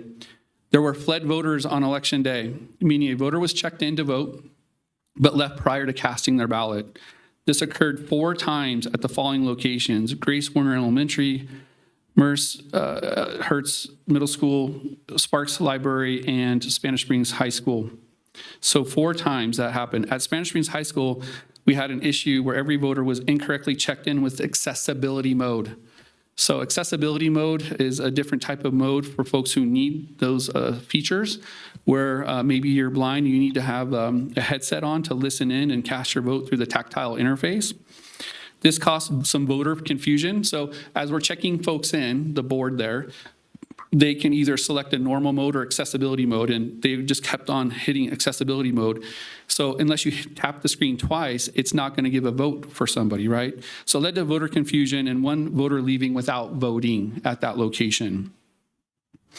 There were also discrepancies on Election Day where a location had 1 more ballot scanned than voters checked in. This is a repeat of what I mentioned earlier that occurred at Reno Public Market during early voting. We again communicated that to all locations that fled voter ballots must not be scanned in on behalf of the voter. This caused 4 additional ballots to be cast at the following locations: Jerry Whitehead, Hug High School, Sun Valley Neighborhood Center, and Washoe County Complex, 4 ballots. Now we'll move on to discrepancies in mail ballots. On June 17th, yesterday, we audited the ballots in rejected status. So we already audited them, but we re-audited them. We found 15 validly cast mail ballots that should have been included on the count on Tuesday, June 16th. These ballots were subsequently added to the election results uploaded on June 17th with approval from the Secretary of State's office. Conclusion: when looking at the closest race separated by 36 votes, these 6, the 2 plus the 4 I mentioned, these 6 discrepancies of additional ballots cast did not affect the outcome of the election results. That said, the votes cast represent the true votes cast minus the noted discrepancies I just mentioned. With that, I'd like to ask if there are any questions about the presentation or the election overall. Thank you so much. I just really want to extend again how your level of mediocrity doesn't exist. It doesn't. And your expectation of the staff that works at the ROV, yourself as a leader, really has been increased in terms of having the best you can possibly be, right? And it shows. The amount of care that you've given and your commitment to following the law, whether we have a discussion after or during or any time with individuals or constituents or even the folks in this room. We all have an opinion about something, but whether we like the law or not, we have to follow the law. And that is what you've done. Today, just as a reminder, today is about the responsibility of the ROV statutorily to provide this board with making an official record of any errors which you just went over, any errors discovered and accounting for those errors which you just went over, and if any, declare the results representing the true votes cast. So I just want to remind everyone that a lot of the information that has been shared is important. And I hope that you have been providing the information to not only the ROV or the Secretary of State's office or whomever is the right body, your elected officials, whoever they are, whoever they will be, to actually look at some of the things that need to be changed. But today, statutorily, we are required to have the ROV do the disclosure. This is full transparency. All of this information has been compiled. All of the information has been filed accordingly in terms of providing it not only to the public, but to the board. So we are not, just for myself speaking, I am not saying that there isn't something that can be done better or something that can be improved upon. But today is not actually investigating. Today is not the responsibility of this body. Today is a ministerial function, statutorily required by each of us as a responsibility of our position to, again, to have the ROV make an official record of any errors discovered and accounting for those errors, if any, and declaring the results representing the true votes cast. So I just feel like your point of various things that you shared are important, and I feel it's important for me to reiterate what DA Large actually eloquently shared as well. But I am going to open it up for comments, and I guess what I'll say, or questions, I guess what I would say is this. Thank you so much, again, to you, the leadership. It'll be interesting to see as we move to the warehouse. And I know that I have made some recommendations when we go to the warehouse for additional observation opportunities for clarity and transparency. I hope there's an opportunity as well to have the public be a part of that dialogue when the time is right for that. I do think it's important and thank you for the mock election and opening it up to everyone to test the machines, test everything and see how it works. And then I am not going to muddle anything today, but it would be nice to have you come back and talk about Project Plain Sight and how that worked when we get through things. Absolutely. I would really appreciate it so we can understand how the Center for Internet Security and those protocols are going to continue to set the standard for assurance and being budget friendly, but really proven global standards that can give everyone and build trust. So that's for another discussion. So I'll open it up to questions or comments. Commissioner Hill. Great presentation, and I think this, you're really getting good at this. This is probably one of the best, I think, to really describe the discrepancies and why they happened and how they were corrected and what couldn't be corrected and whether it made a difference. Very clear. Thank you so much. Great work there. And I just want to remind the public and our board that this board, after the 2022 election, when we heard that there was opportunities for us to improve our communication to our constituents, to improve the way we reported out to the community, election results, to improve the way we processed our elections, we did an audit we doubled the staff in the ROV's office. We committed general funds that were not given to us by the legislature, but we were so committed to making sure that we did this right.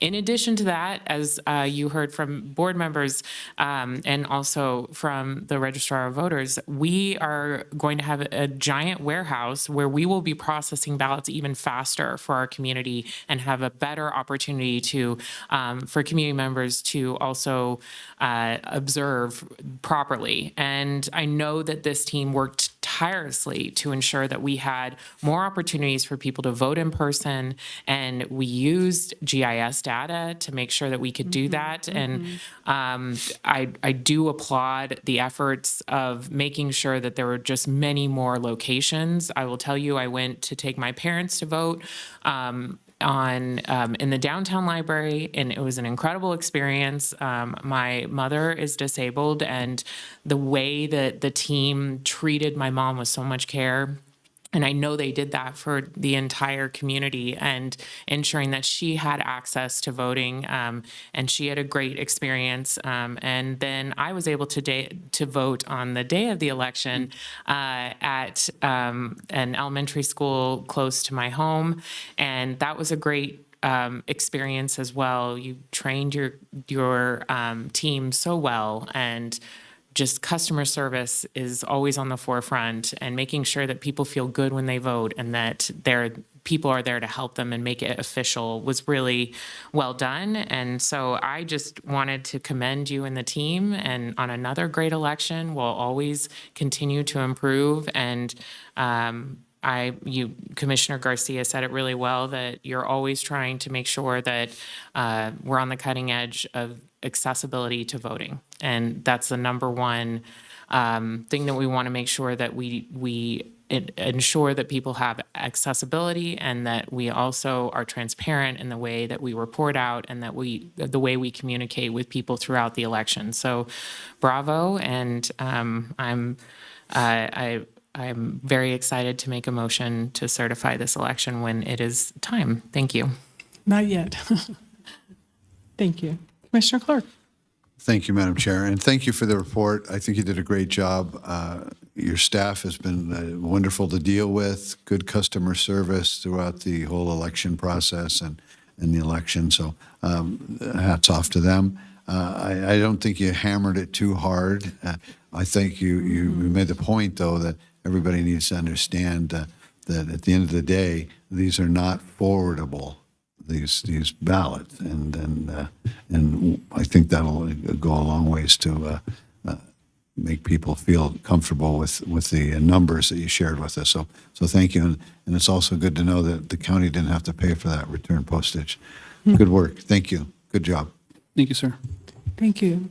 Vice Chair Garcia.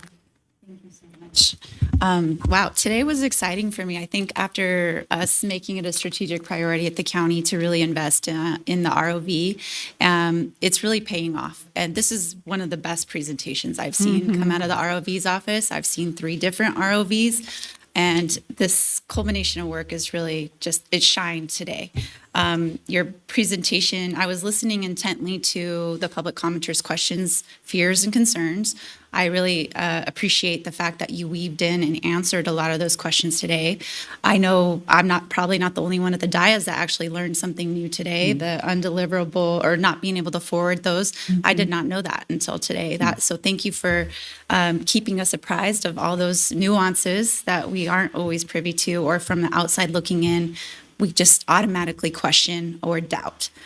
So great presentation. For the discrepancies, again, I don't think we've ever seen it printed out and laid out in this fashion. So I commend you for that. That's great communication and transparency. My question to you is, for those of you in the crowd that don't have access to this sitting in front of you, how can they reach out, get a copy of this, or maybe it's in our agenda packet? Is it in the agenda packet? I don't know. Is this posted? It will be. Yeah. Yeah. I'm hearing it will be. Yeah. We can put it on our website. It needs to be. Whatever. Yeah. Okay, well, and I just think that we welcome people to, again, look at this, ask the questions. And for you, Mr. McDonald, what's the best way for people to ask those specific questions about the discrepancies? Yeah, they can email us directly or call our office, and we will be able to respond back that way. It's just the best way to get answers back. All right. Thank you. Well done. Thank you very much. Commissioner Herman.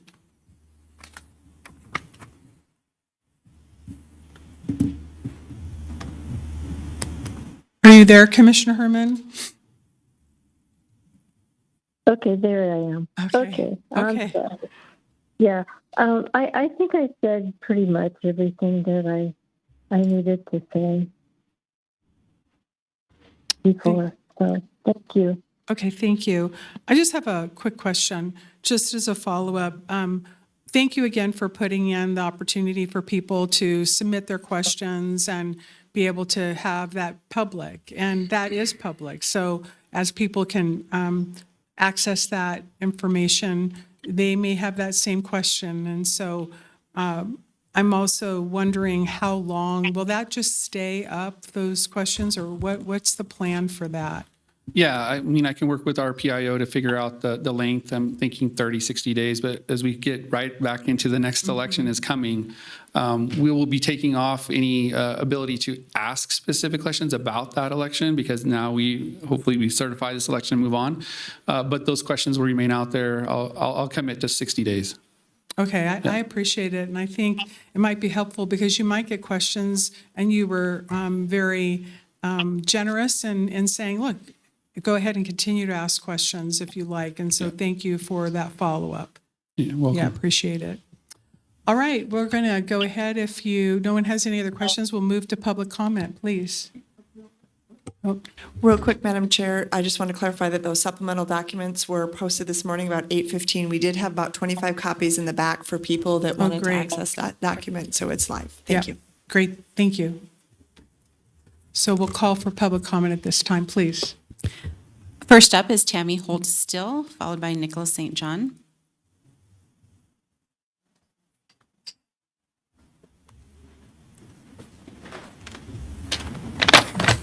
Hello, Tammy Holt Still for the record. I'd like to thank you for the detailed, it answered a lot of the 15,000. I still have my issues.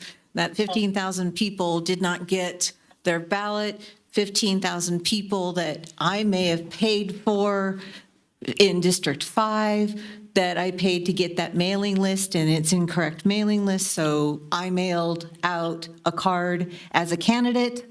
Those are issues. Those are big issues. That's a lot of money to be sending out cards when we don't have correct addresses from you, when we pay you for the correct addresses. Sorry. And when it comes to, again, disenfranchising everyone, you started this election off by disenfranchising half of Washoe County's District 5 because of the rural.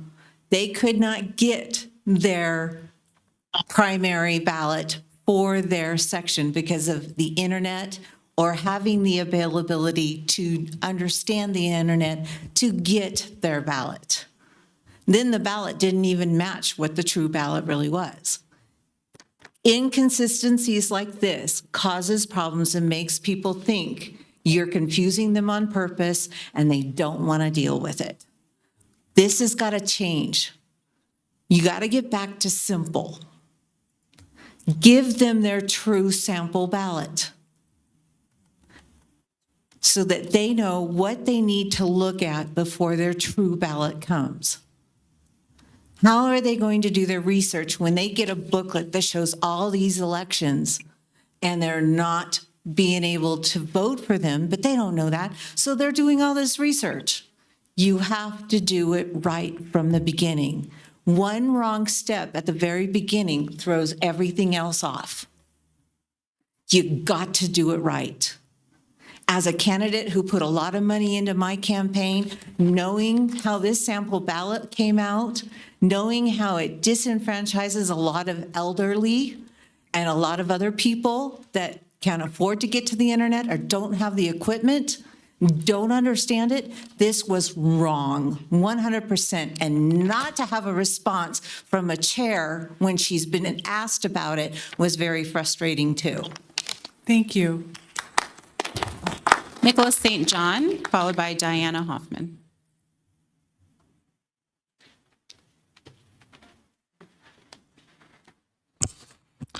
For the record, Nicholas St. John again.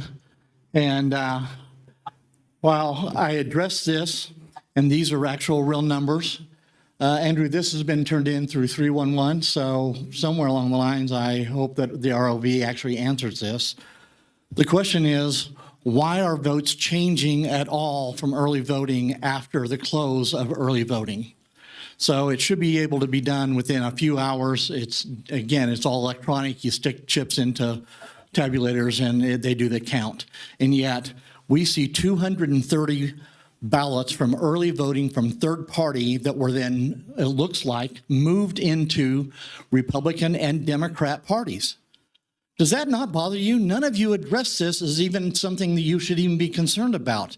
Why is not the whole world concerned about ballots that start out in a third party that get redistributed to a Republican and Democrat? And it didn't happen just once, it happened twice. Over 300 ballots. Just so you understand the numbers of that, that's over 15%, and we're talking about 4.6% getting returned as an acceptable number of ballots being returned, and yet we have 15% of the ballots that were turned in that were paper, and you guys can stop this right now and have him bring those ballots down here and count them in front of God and everybody and tell us whether it's 1,929 ballots that were turned in or 1,625 according to the numbers that have been obtained from the Secretary of State. Question is, will you? Now, you have all day to do this. We have a question. This is something that could easily be proven by taking ballots and counting them in front of God and everyone and telling us whether you have 1,929 ballots that were turned in early voting or 1,625. Which is it? That's a 15% error. Who would think 15% error in a voting system would be acceptable? So you guys didn't answer me. You had a chance during your talk during item 4, and then you just had a chance now after his presentation, which by the way was great, but it didn't address this. And someone needs to answer this.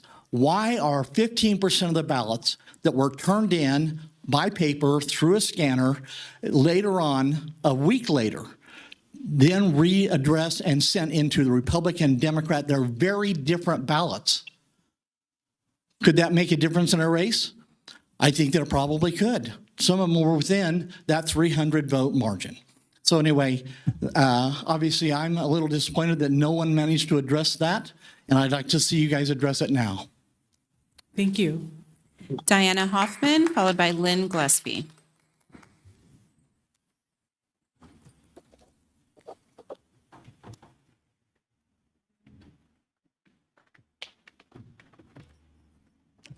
Madam Chair and distinguished commissioners, I'm short. And Mr. Large, Attorney Large, I've been an attorney since 1975. I've been advisor to 2 presidents of the United States. I'm currently president of a nonprofit here in Washoe County.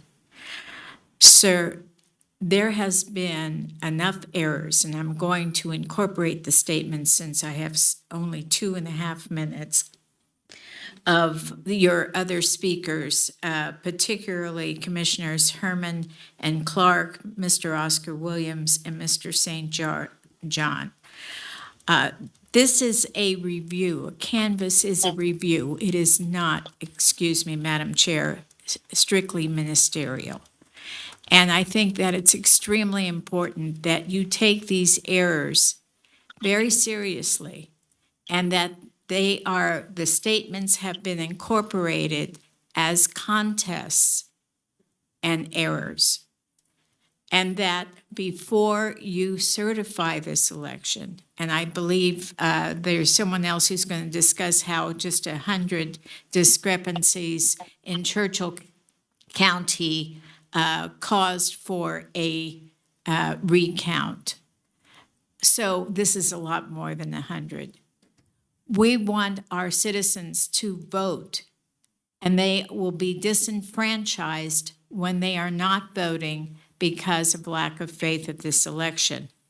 And Articles 1, Section 2 and 4 of the Constitution the 15th Amendment and the 26th Amendment are relevant, Mr. Large.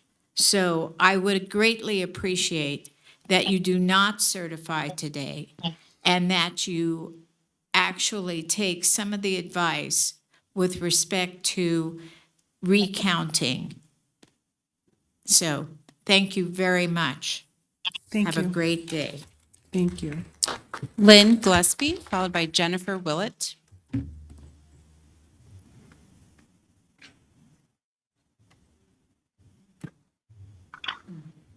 Thank you. Lynn Gillespie. I just have 3 questions, and I apologize. You might have answered them, and I didn't get it. So I'm going to go ahead and ask again. How many people were counting votes? Because we heard, and I believe, not sure which channel, but I heard this on the news, that the voting was slow to come in and there was a mistake made because there weren't enough people working, counting votes. Which leads me to my next question, as far as ballots needing curing. Were there handwriting experts checking these signatures?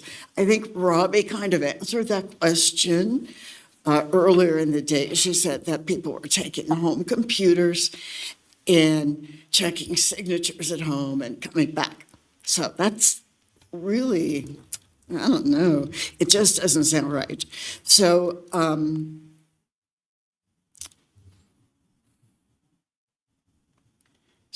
in throwing out 1,000 ballots because of them not being responded to for curing, that's a lot of votes. Then another question that just came up was how many ballots were counted that didn't have postmarks from the post office? And that's it. Thanks. Jennifer Willett, followed by Cliff Nellis. Good morning. My name is Jennifer Willett, and I'm the Senior Campaign Manager at All Voting is Local Action Nevada, an organization that advocates for policies and legislative priorities that expand voter access. We support the certification of the 2026 primary. I live in Washoe County, and throughout the election, I also volunteered as a poll monitor. And as a voter myself, I voted at the downtown library. I not only participated in the election, but had a front row seat to witness how effectively it was conducted. The system worked due to the wonderful staff at the registrar's office and the election workers. And the election was extremely smooth with almost 100,000 votes cast. It's now your responsibility to complete the election by certifying the results.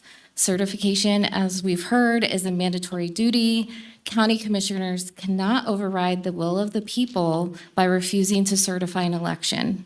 So please protect our votes and ensure that the will of people prevails by certifying the results. Thank you. Thank you. Cliff Nellis, followed by Ryan Fortish. Cliff Nellis for the record. So the word canvas isn't a fabric they used to use on tents. It has an extra S on the end. You know what that means? It means to scrutinize, to look over very carefully. You know, when elections were simple and real, we had people at the precinct level. Like I did the caucus in the 2024 for the Republican Party at Pleasant Valley. I supervised it, and I was one sitting there. We're counting. And it's opposite sides of the table, 2 people counting. Anybody could look and observe without being stuck in a little booth in a corner. That's real observation. If we could just walk around the whole room, we can't do that.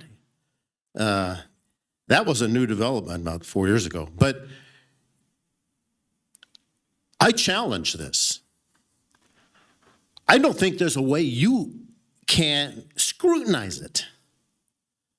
Because when we had real people looking at the numbers and counting, all you had to do is like, okay, your numbers, we're looking over, okay, we make sure we do the addition correctly between each precinct. I challenge that. There's people that have some access to these computers, guys. Anyone who votes on a computer is an absolute fool. A computer, how do you know what goes in and what comes out the other end? You can't. You don't have eyewitnesses. This thing's a whole joke. I challenge you guys. I declare somebody got their fingers in there and changed some of the votes. Now, I think these guys did a great job. I think they're honest people. But that's part of the fraud. It's part of the thing. You got to have good people make it all look real and genuine. And it's not. There's people that got their fingers in it somehow because these computers are hackable. And what Mr. St. John is asking is real simple. You guys can postpone this and just show us people that maybe you care about validity. We heard all this crap last time. And Mr. Hicks, we got rid of him. Because he was one of the ones accusing Mr. Clark and Mrs. Herman. And you also, Ms. Sandro. Except you caved too soon. Yeah. When are we going to get our elections back? You cannot see what went on in the computers, so you cannot canvass it. You can't verify. You can't scrutinize. You can't see anything. All you got to do is like, oh, okay. Oh, yeah, we believe a computer. Next thing you'll believe AI, right? Or Google. Oh, boy. Thank you. Ryan Vortish, followed by Penny Brock.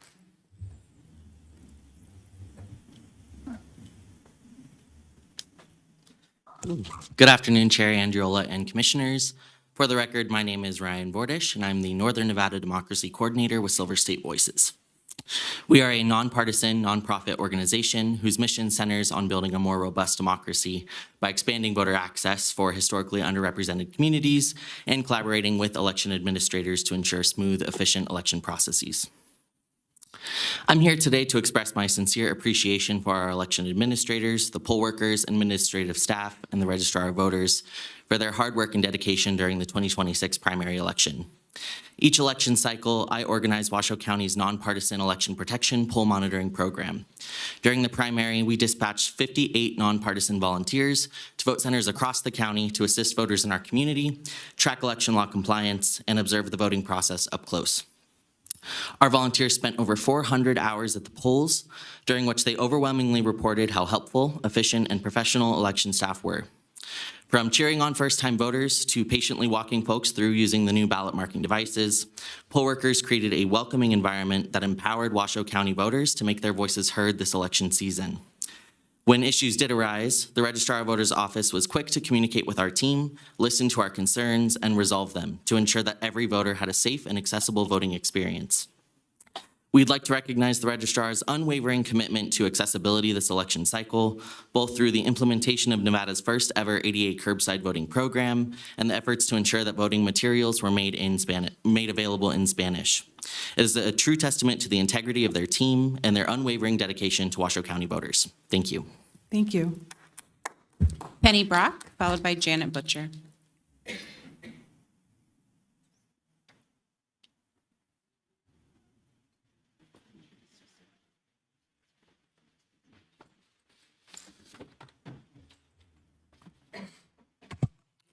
Penny Brock for the record. In the 10 Commandments, it says, thou shalt not steal. It also says, thou shalt not lie. We in Washoe County are faced with, are our elections accurate and truthful? We have brought forward many reasons why we do not believe our elections are truthful. I heard the Wyoming Secretary of State recently in a short video clip, and he was beside himself. It was because of the ballot marking devices. Excuse me. He said he had no way to confirm that the ballot marking devices, the votes were even recorded, let alone accurate. And he was beside himself. For the first time, we have ballot marking devices. I used it. Knowing what he had said and other things I had read, I did not believe my vote was being accurately recorded, if recorded at all. That is a huge concern. I gave you papers in November 18th when ROV McDonald asked that you approve the ballot marking devices. It was a paper from Berkeley IT professors and Princeton IT professors. And their papers written in, I think it was 23, said, the ballot marking devices are unsecure and cannot be trusted. And yet that's what we got this year. That is a huge concern. It concerns me also when we keep hearing about undeliverable ballots. Well, a returned ballot is also undeliverable, and yet ROV McDonald refuses to recognize that. I question that. The other thing is, this is out. What happens to a mail ballot in the mail?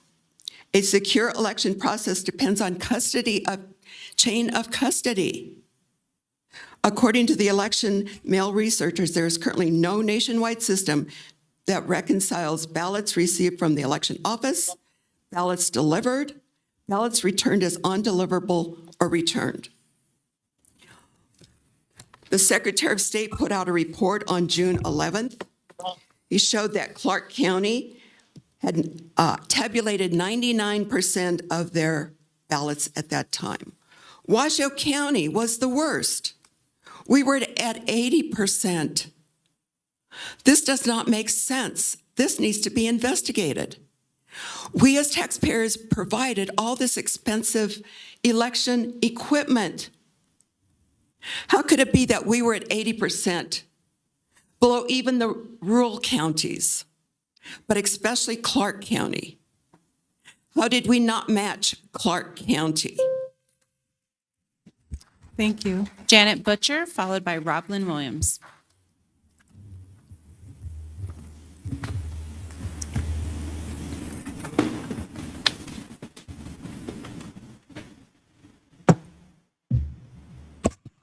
Janet Butcher for the record.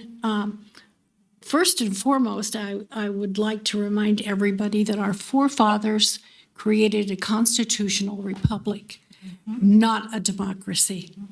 Nowhere in our founding documents is the word democracy. But people keep trying to change it, especially the left. Anyway, also, I think we're being remiss in thanking Commissioner Clark for securing a good cost for the Longley facility. Also, my numbers, I don't think jive with Mr. McDonald's, but I haven't had a chance to look since he just did the presentation. I haven't had a chance to really verify, but while he was talking, I noticed on 6/13, there were 1,090 uncured votes. On 6/15, there were 943, so a difference of 147. Altogether, there were 2,390 votes that were kicked out for the various reasons, like I said the other day. Some of them were, when they were called, said, I didn't get a ballot. My signature doesn't match. Well, of course, if you didn't get a ballot and somebody else sent it in, your signature's not going to match. People who, yes, as Mr. McDonald said, deaf, but if they've been dead 6 years, why are they still getting a ballot? So anyway, I know you're going to rubber stamp it. You're going to fall back on the law. The law, and Mr. Large is an attorney, yes, but I didn't hear in anything he said that said you have to say yes. Thank you. Thank you. Roblin Williams, followed by Donna Hawkins.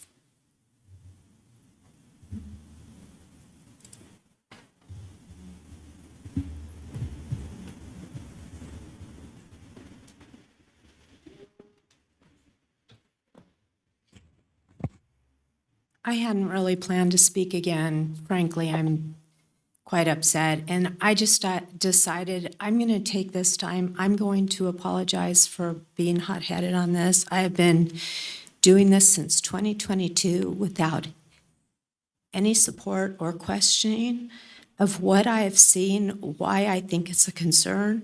No feedback, no follow-up, no interest, no interest in what observers are going to see in the new building. We have a lot to say. You have never followed up, any of you, with why we come, why we spend our time sitting there and watching. Why do we do it? How can this be prevented? Well, for one thing, there have been decisions made by the registrar that has continued to fuel this fire. One of them could be that he brought in Ryan Gustafson. He didn't let us know. We didn't know who this person was. We see someone come in we have never seen, going to our ballot counting machines. Even he had a scan disk of votes and he was inserting it into the tabulators. We didn't know who that was. We didn't know if he was a Dominion staff representative, a bad actor. That could have been alleviated. Instead, we're photographing this guy. Like, who is this guy? All we had to do is be told that didn't happen. It is a partial truth that we have used intake on Election Day in the garage. That is a partial truth. These people could have told us, and they said they had, but that was an untruth. None of us were ever notified. In fact, the media was notified to go out. We still were sitting looking, wondering why it wasn't happening. It wasn't really until we heard noise, we didn't see tables be set up, and then I found out by looking out the door. We've been treated poorly, and the reaction is to just attack with slanderous allegations that have no base of proof. We have a registrar that has done more damage to whether or not we feel confident that our elections are truly the votes of the people, because he doesn't know how to do that. He doesn't come from that background. He doesn't have heads. He didn't have experience with staff. He doesn't know how to work with the public. He doesn't know how to diffuse problems. Maybe start there and maybe we will. Thank you. Donna Hawkins, followed by George Eddie Lorton. My name is Donna Hawkins, and I'm want to talk about the signature thing. I want to talk about the signature. I was a caregiver for my husband who passed away with brain tumors and cancer. I had the durable power of attorney of my husband. I'm not talking about this election. My husband could only sign his name with an X. You're verifying people's signatures. People's signatures change all the time as we get older. It's never the same as it was when we first registered. So I have a real problem with that. And there's a lot of people with disabilities, and they're not going to be signing exactly how they signed in the past. And that's all I really want to say about that. Thank you. George Eddie Lorton.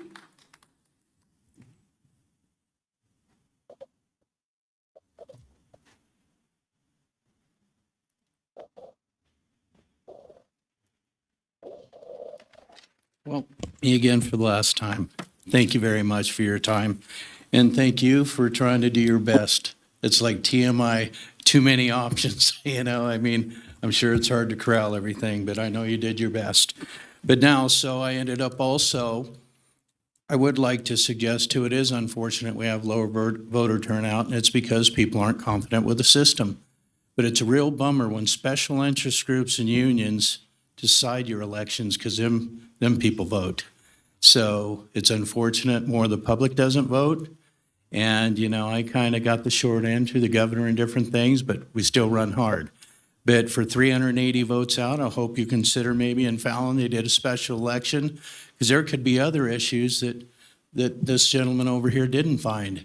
There's just too many things that can happen. We're all honest about it. I just love the old paper ballot days and hand count in the precincts, but we've morphed into all these things and mail and everything else. And I think it's unfortunate too, like Mr. Clark, we should verify. I don't think this future possible governor, Mr. Aaron Ford, would try to sue you now because he's running for governor. I'd really expose him. So now I hope you can vote your conscience. There's mistakes. And I hope we could get to the bottom of it. Sometime too after the election, I wish he'd be available for Q&As with the public who wants to come in and could maybe understand it more, to where you could do a brainstorm and brainchild and make the system better for them and us, so we regain more confidence in the system. So I like that. But I don't think now, because you weren't clear on it, if this is just an administrative issue to where you have to vote yes, and why waste the time? Every other issue on the agenda, you have a yes and a no. It's very precise, and you have a voice, and you're not going to get sued if you say yes or no. So why is this one to where Aaron Ford last time tried to threaten suing, and Jeannie, of course, voted no, but he didn't sue her because, you usually bluff in the legal field too sometimes. I have many attorneys. So I hope you can vote your conscience. There's some issues here that maybe would take a little while to review, or maybe special elections and little things if there was a mistake, but mine, there was weird things going on from the reporting of the data. Later, once my attorney reached out, he was cooperative on some stuff. But like I said, I'm a business analyst, forensics auditor. There's no way in 600 drops you could be one vote apart 2 times in a row. Mathematically impossible. Out of 600 votes, your 1 vote difference, it just doesn't make sense to me. So if we could, vote your conscience, because nobody can sue you if you're on this board and vote right. That's a bluff. So, sometimes having legal issues is like playing poker. And I am glad for the rodeo. We love the rodeo. The only years we didn't have it was during COVID there. And I love the Reno Fair. And we love our 250. Thank you. Thank you. That's everyone signed in chambers. Thank you so much. I'm just going to take a 10-minute break, and so I appreciate you all. We'll go right back. It's 12:16, and I'm going to take a 10-minute recess. Thank you. I'll probably turn it off. 12:28. Thank you so much. Could we confirm that, Commissioner Herman, are you still on the line with us? Yes, ma'am. Thank you so much. I appreciate it. All right. We have certainly heard public comment, and I just want to make a couple comments before I open it up to questions from the board, from the floor. Number one, I think it's really, really great that, and I've already thanked you, and I'm going to thank everyone again, including the observers, that we recognize that as things evolve, that we can do a better job of keeping people informed, truly keeping people informed. And so I think hearing, for instance, that people are feeling dismissed or feeling that better improvement for diffusing problems and are heard. But today, again, we're here, and I'm going to ask the attorney for clarification on a couple things. So I wanted to just ask if you would be so kind to share again why we're here today, why we're here today. And I do want to define, because at the highest level, I have had many conversations with legal in terms of it truly being a ministerial function. And I'd like if you would be so kind to address that as well from a legal perspective. Thank you, Chair. Michael Large, District Attorney's Office, for the record. We are here because of NRS 293.387, which has a canvass of returns, and it provides that as soon as returns from all precincts and districts in any county have been received by the Board of County Commissioners, the board shall meet and canvass the returns. The canvass must be completed on or before the 10th day following the election. In making its canvass, the board shall note separately any clerical errors discovered and takes account of the changes resulting from the discovery. In regard to whether it's a mandatory or discretionary, it's both. But the first part of that statute is a mandatory act. The board shall meet and canvass the vote. The second part is discretionary in terms of, which is what you heard from Mr. McDonald in regard to the clerical errors that were noted by the Register of Voters office in terms of the election, which is what will be, if the board approves, that's what will be submitted to the Secretary of State's office. Thank you. And then just as a quick follow-up, if there is, what is the process for any candidate that is actually on the in the primary election? What is the process if you feel that there needs to be additional clarification in terms of the final count for the final number? Pursuant to Nevada statute, the only way that a recount can occur is after the canvass of the vote. NRS 293.403 provides that any candidate defeated at any election may demand and receive a recount for the vote of the office. They have 3 working days after the canvass of the vote to do so. Are they 3 business days? Or 3 working days. 3 working days. Thank you. All right. Thank you for the clarification. I'll open it up. I'll actually first go to Commissioner Herman. Do you have any questions or any need for any clarification? No. Okay, thank you. Commissioner Clark? No. Commissioner Hill? Vice Chair Garcia? All right, I don't have any further questions either, so I'm going to actually entertain a motion at this time. Madam Chair, happy to make a motion. Move to approve the proposed Washoe County Board of County Commissioners declaration of canvass of the vote and order for the 2026 primary election. We have a motion by Commissioner Hill. Do we have a second? Second. We have a second by Vice Chair Garcia. Any further discussion? Hearing none, all those in favor signify by saying aye. Aye. Any opposed? Nay. So we have a vote of 4-1. The motion carries. Thank you.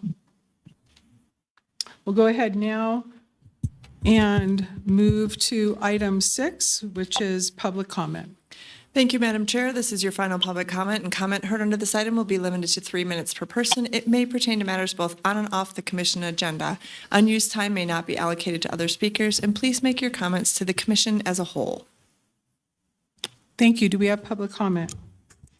Cliff Nellis, followed by Veronica Cortez. Thank you.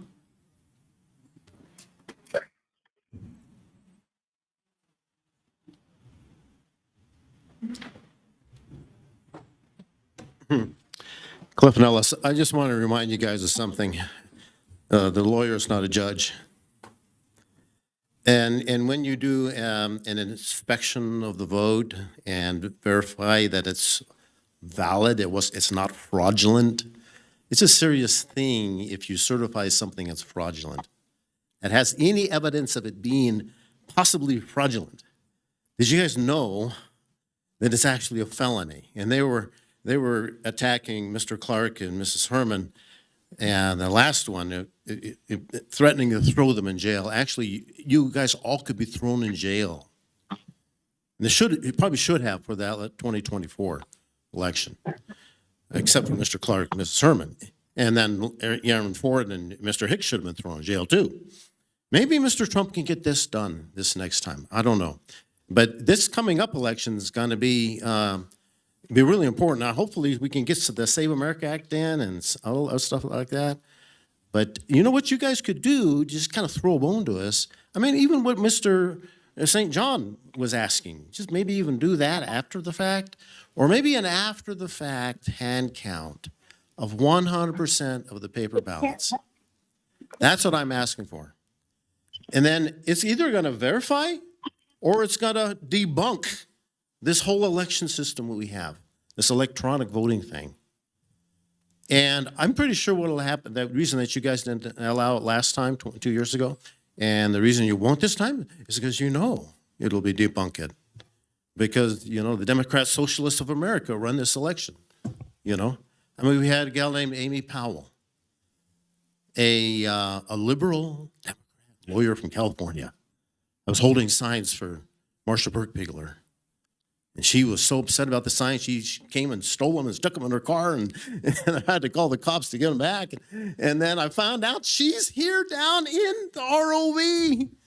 One of the certifiers, I think 2 or 3 certifiers. How did that ever happen?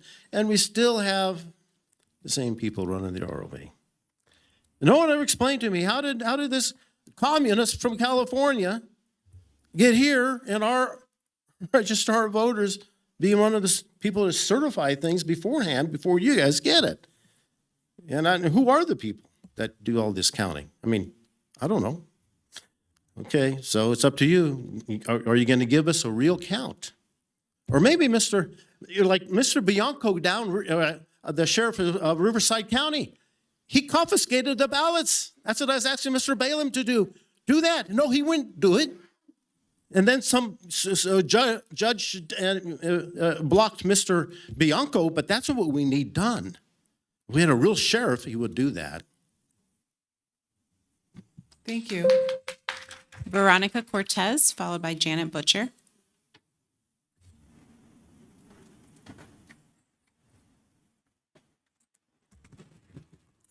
Hello again, Commissioners. It's Veronica Cortez. Now, I didn't vote in the last election. I don't even know when it was, I'm not gonna lie. Because when I was in legislation, before I wasn't a legislator, but I did advocate for Nevada School Nutrition Association. So my job was to go to Washington, D.C. and advocate for money. So I know how that works. I know how we talk to people. I know the difference between an advocate and a lobbyist. I didn't know anything about elections. I didn't know about a primary. I didn't know about a general election. Now, I was raised in Mexico. Every summer I'd go down there. So I don't know if you know this, there's a lot of corruption in Mexican government. A lot of corruption in Mexican government. So I was raised around that, and I was just used to it. I was like, there was actually a funny saying "Gánale al PRI." PRI it's the group that's always going to win. And so there's a saying that says, "Win the group that's always going to win. Good luck." And in 1993, when I was down there studying in the university before I graduated high school here, there was a candidate named Colosio. And Colosio spoke for the people. He represented the ranchers. And they had this huge rally in the city. And everybody's like, "Yay, Colosio." And somebody walked up and they shot him in the head. And that was it. And I kind of didn't understand. And because, I learned about government here in history class, I was like, how could they do this? Is nobody going to be held responsible for taking this person's life because he just wants to make it better? And unfortunately, that's almost what we've come to. My husband's Indian, and in India, you get 1 day to vote. You walk up, you get your little dot, and then that's it, and then they count the tallies. In Mexico, it's the same thing. You get 1 day, you vote, and then that's it. But they're openly corrupt. And that's what's kind of difficult here, because I'm not saying anybody's corrupt, but if there is corruption and fraud, it just seems like the people not getting upset possibly could be complicit. I'm not saying they are, but because I know absolutely nothing about voting and this and that, what I did learn today was that the registrar of voters found fraud, the commissioners know about fraud, the people know about fraud, and now you did this canvassing of the vote. And what I learned was after the canvassing of the vote, now we can ask for a hand count. So since Sun Valley was mentioned twice for fraud, and I represent Sun Valley, I am requesting a hand count. We need a hand count. The only way Sun Valley is going to be adequately represented is by a hand count. You have the choice to do this. When I say you, I mean everybody in this room. We're doing what we need to do. We're coming to the meetings. We're telling you it's unfair. He just told you, yeah, there's fraud, but what are we going to do? Specifically, Sun Valley 2 times? Not fair. Not fair. Hand count, we deserve it. Washoe County deserves hand count. Thank you. Thank you. Janet Butcher, followed by Penny Brock. Janet Butcher, for the record, thank you for the rubber stamp. I always correct things if I find out that I'm wrong, especially if people come to me directly and not through other people demanding that I make or take something down or change it. Anyway, I thanked Reggie, and I guess it was George that answers the questions. I think it should be Reggie. But I'm going to quote George Washington. If, to please the people, we offer what we ourselves disapprove, how can we afterwards defend our work? Let us raise a standard to which the wise and honest can repair. The event is in the hands of God. Thank you. Penny Brock?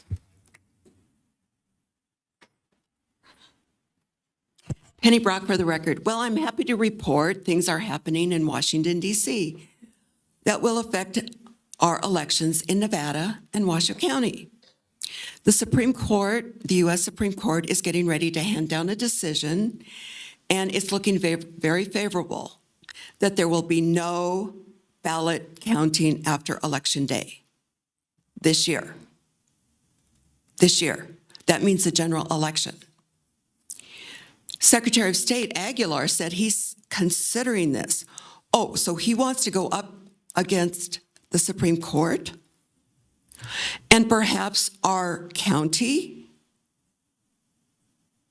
President Trump has said any state or county that does not follow federal law, Supreme Court decisions, or executive orders, he will cut off the federal funds to the states and the county. Secondly, we also have the SAVE Act pending in Washington, D.C. Sadly to say, Republican Senate Leader Thune is holding it up. Well, President Trump has figured out some different ways to get it passed. He's done an executive order.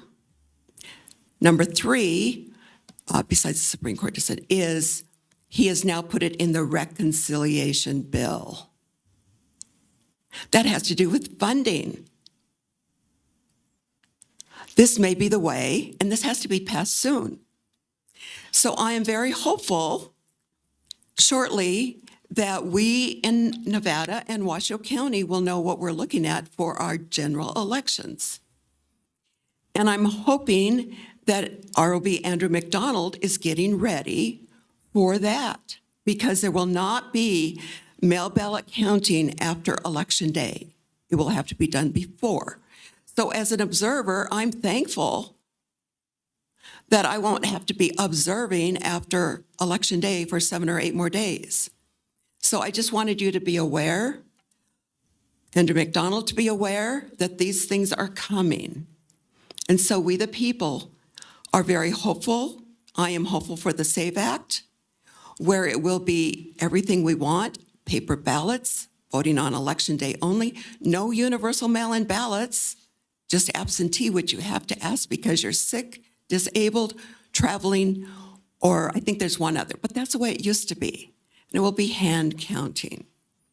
We will restore fair, honest, transparent, and honest elections in America, in Nevada, and I'm especially thrilled because it will apply to Nevada where I live. Thank you. Thank you. We have nobody else signed in. Thank you. We'll go ahead and close public comment at this time. We'll open it up to commissioners and county manager announcements. Manager Thomas. Thank you. This is item number 7. This includes reports and updates to include boards and commission updates, requests for information, or topics for future agendas. I don't have anything. Commissioner Clark? I have no comment. Commissioner Hill?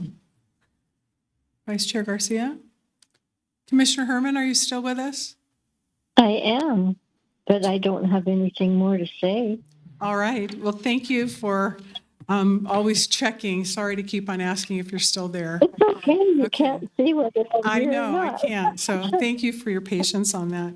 I don't have anything either, so I'd like to thank everybody for attending. I'd like to also thank everyone in terms of a lot of what you've shared, a lot of what you've provided. I hope that you submit your questions, and there's a commitment for 60 days for that not only to stay up, but to be receiving them. And then also to anything that needs to be investigated, that it's either investigated or responded, because the canvass of the vote, as we just heard, is actually a function of the reporting that occurred today. And that's what we fulfilled. So thank you so much. We're going to go ahead and adjourn at 12:45. Thank you.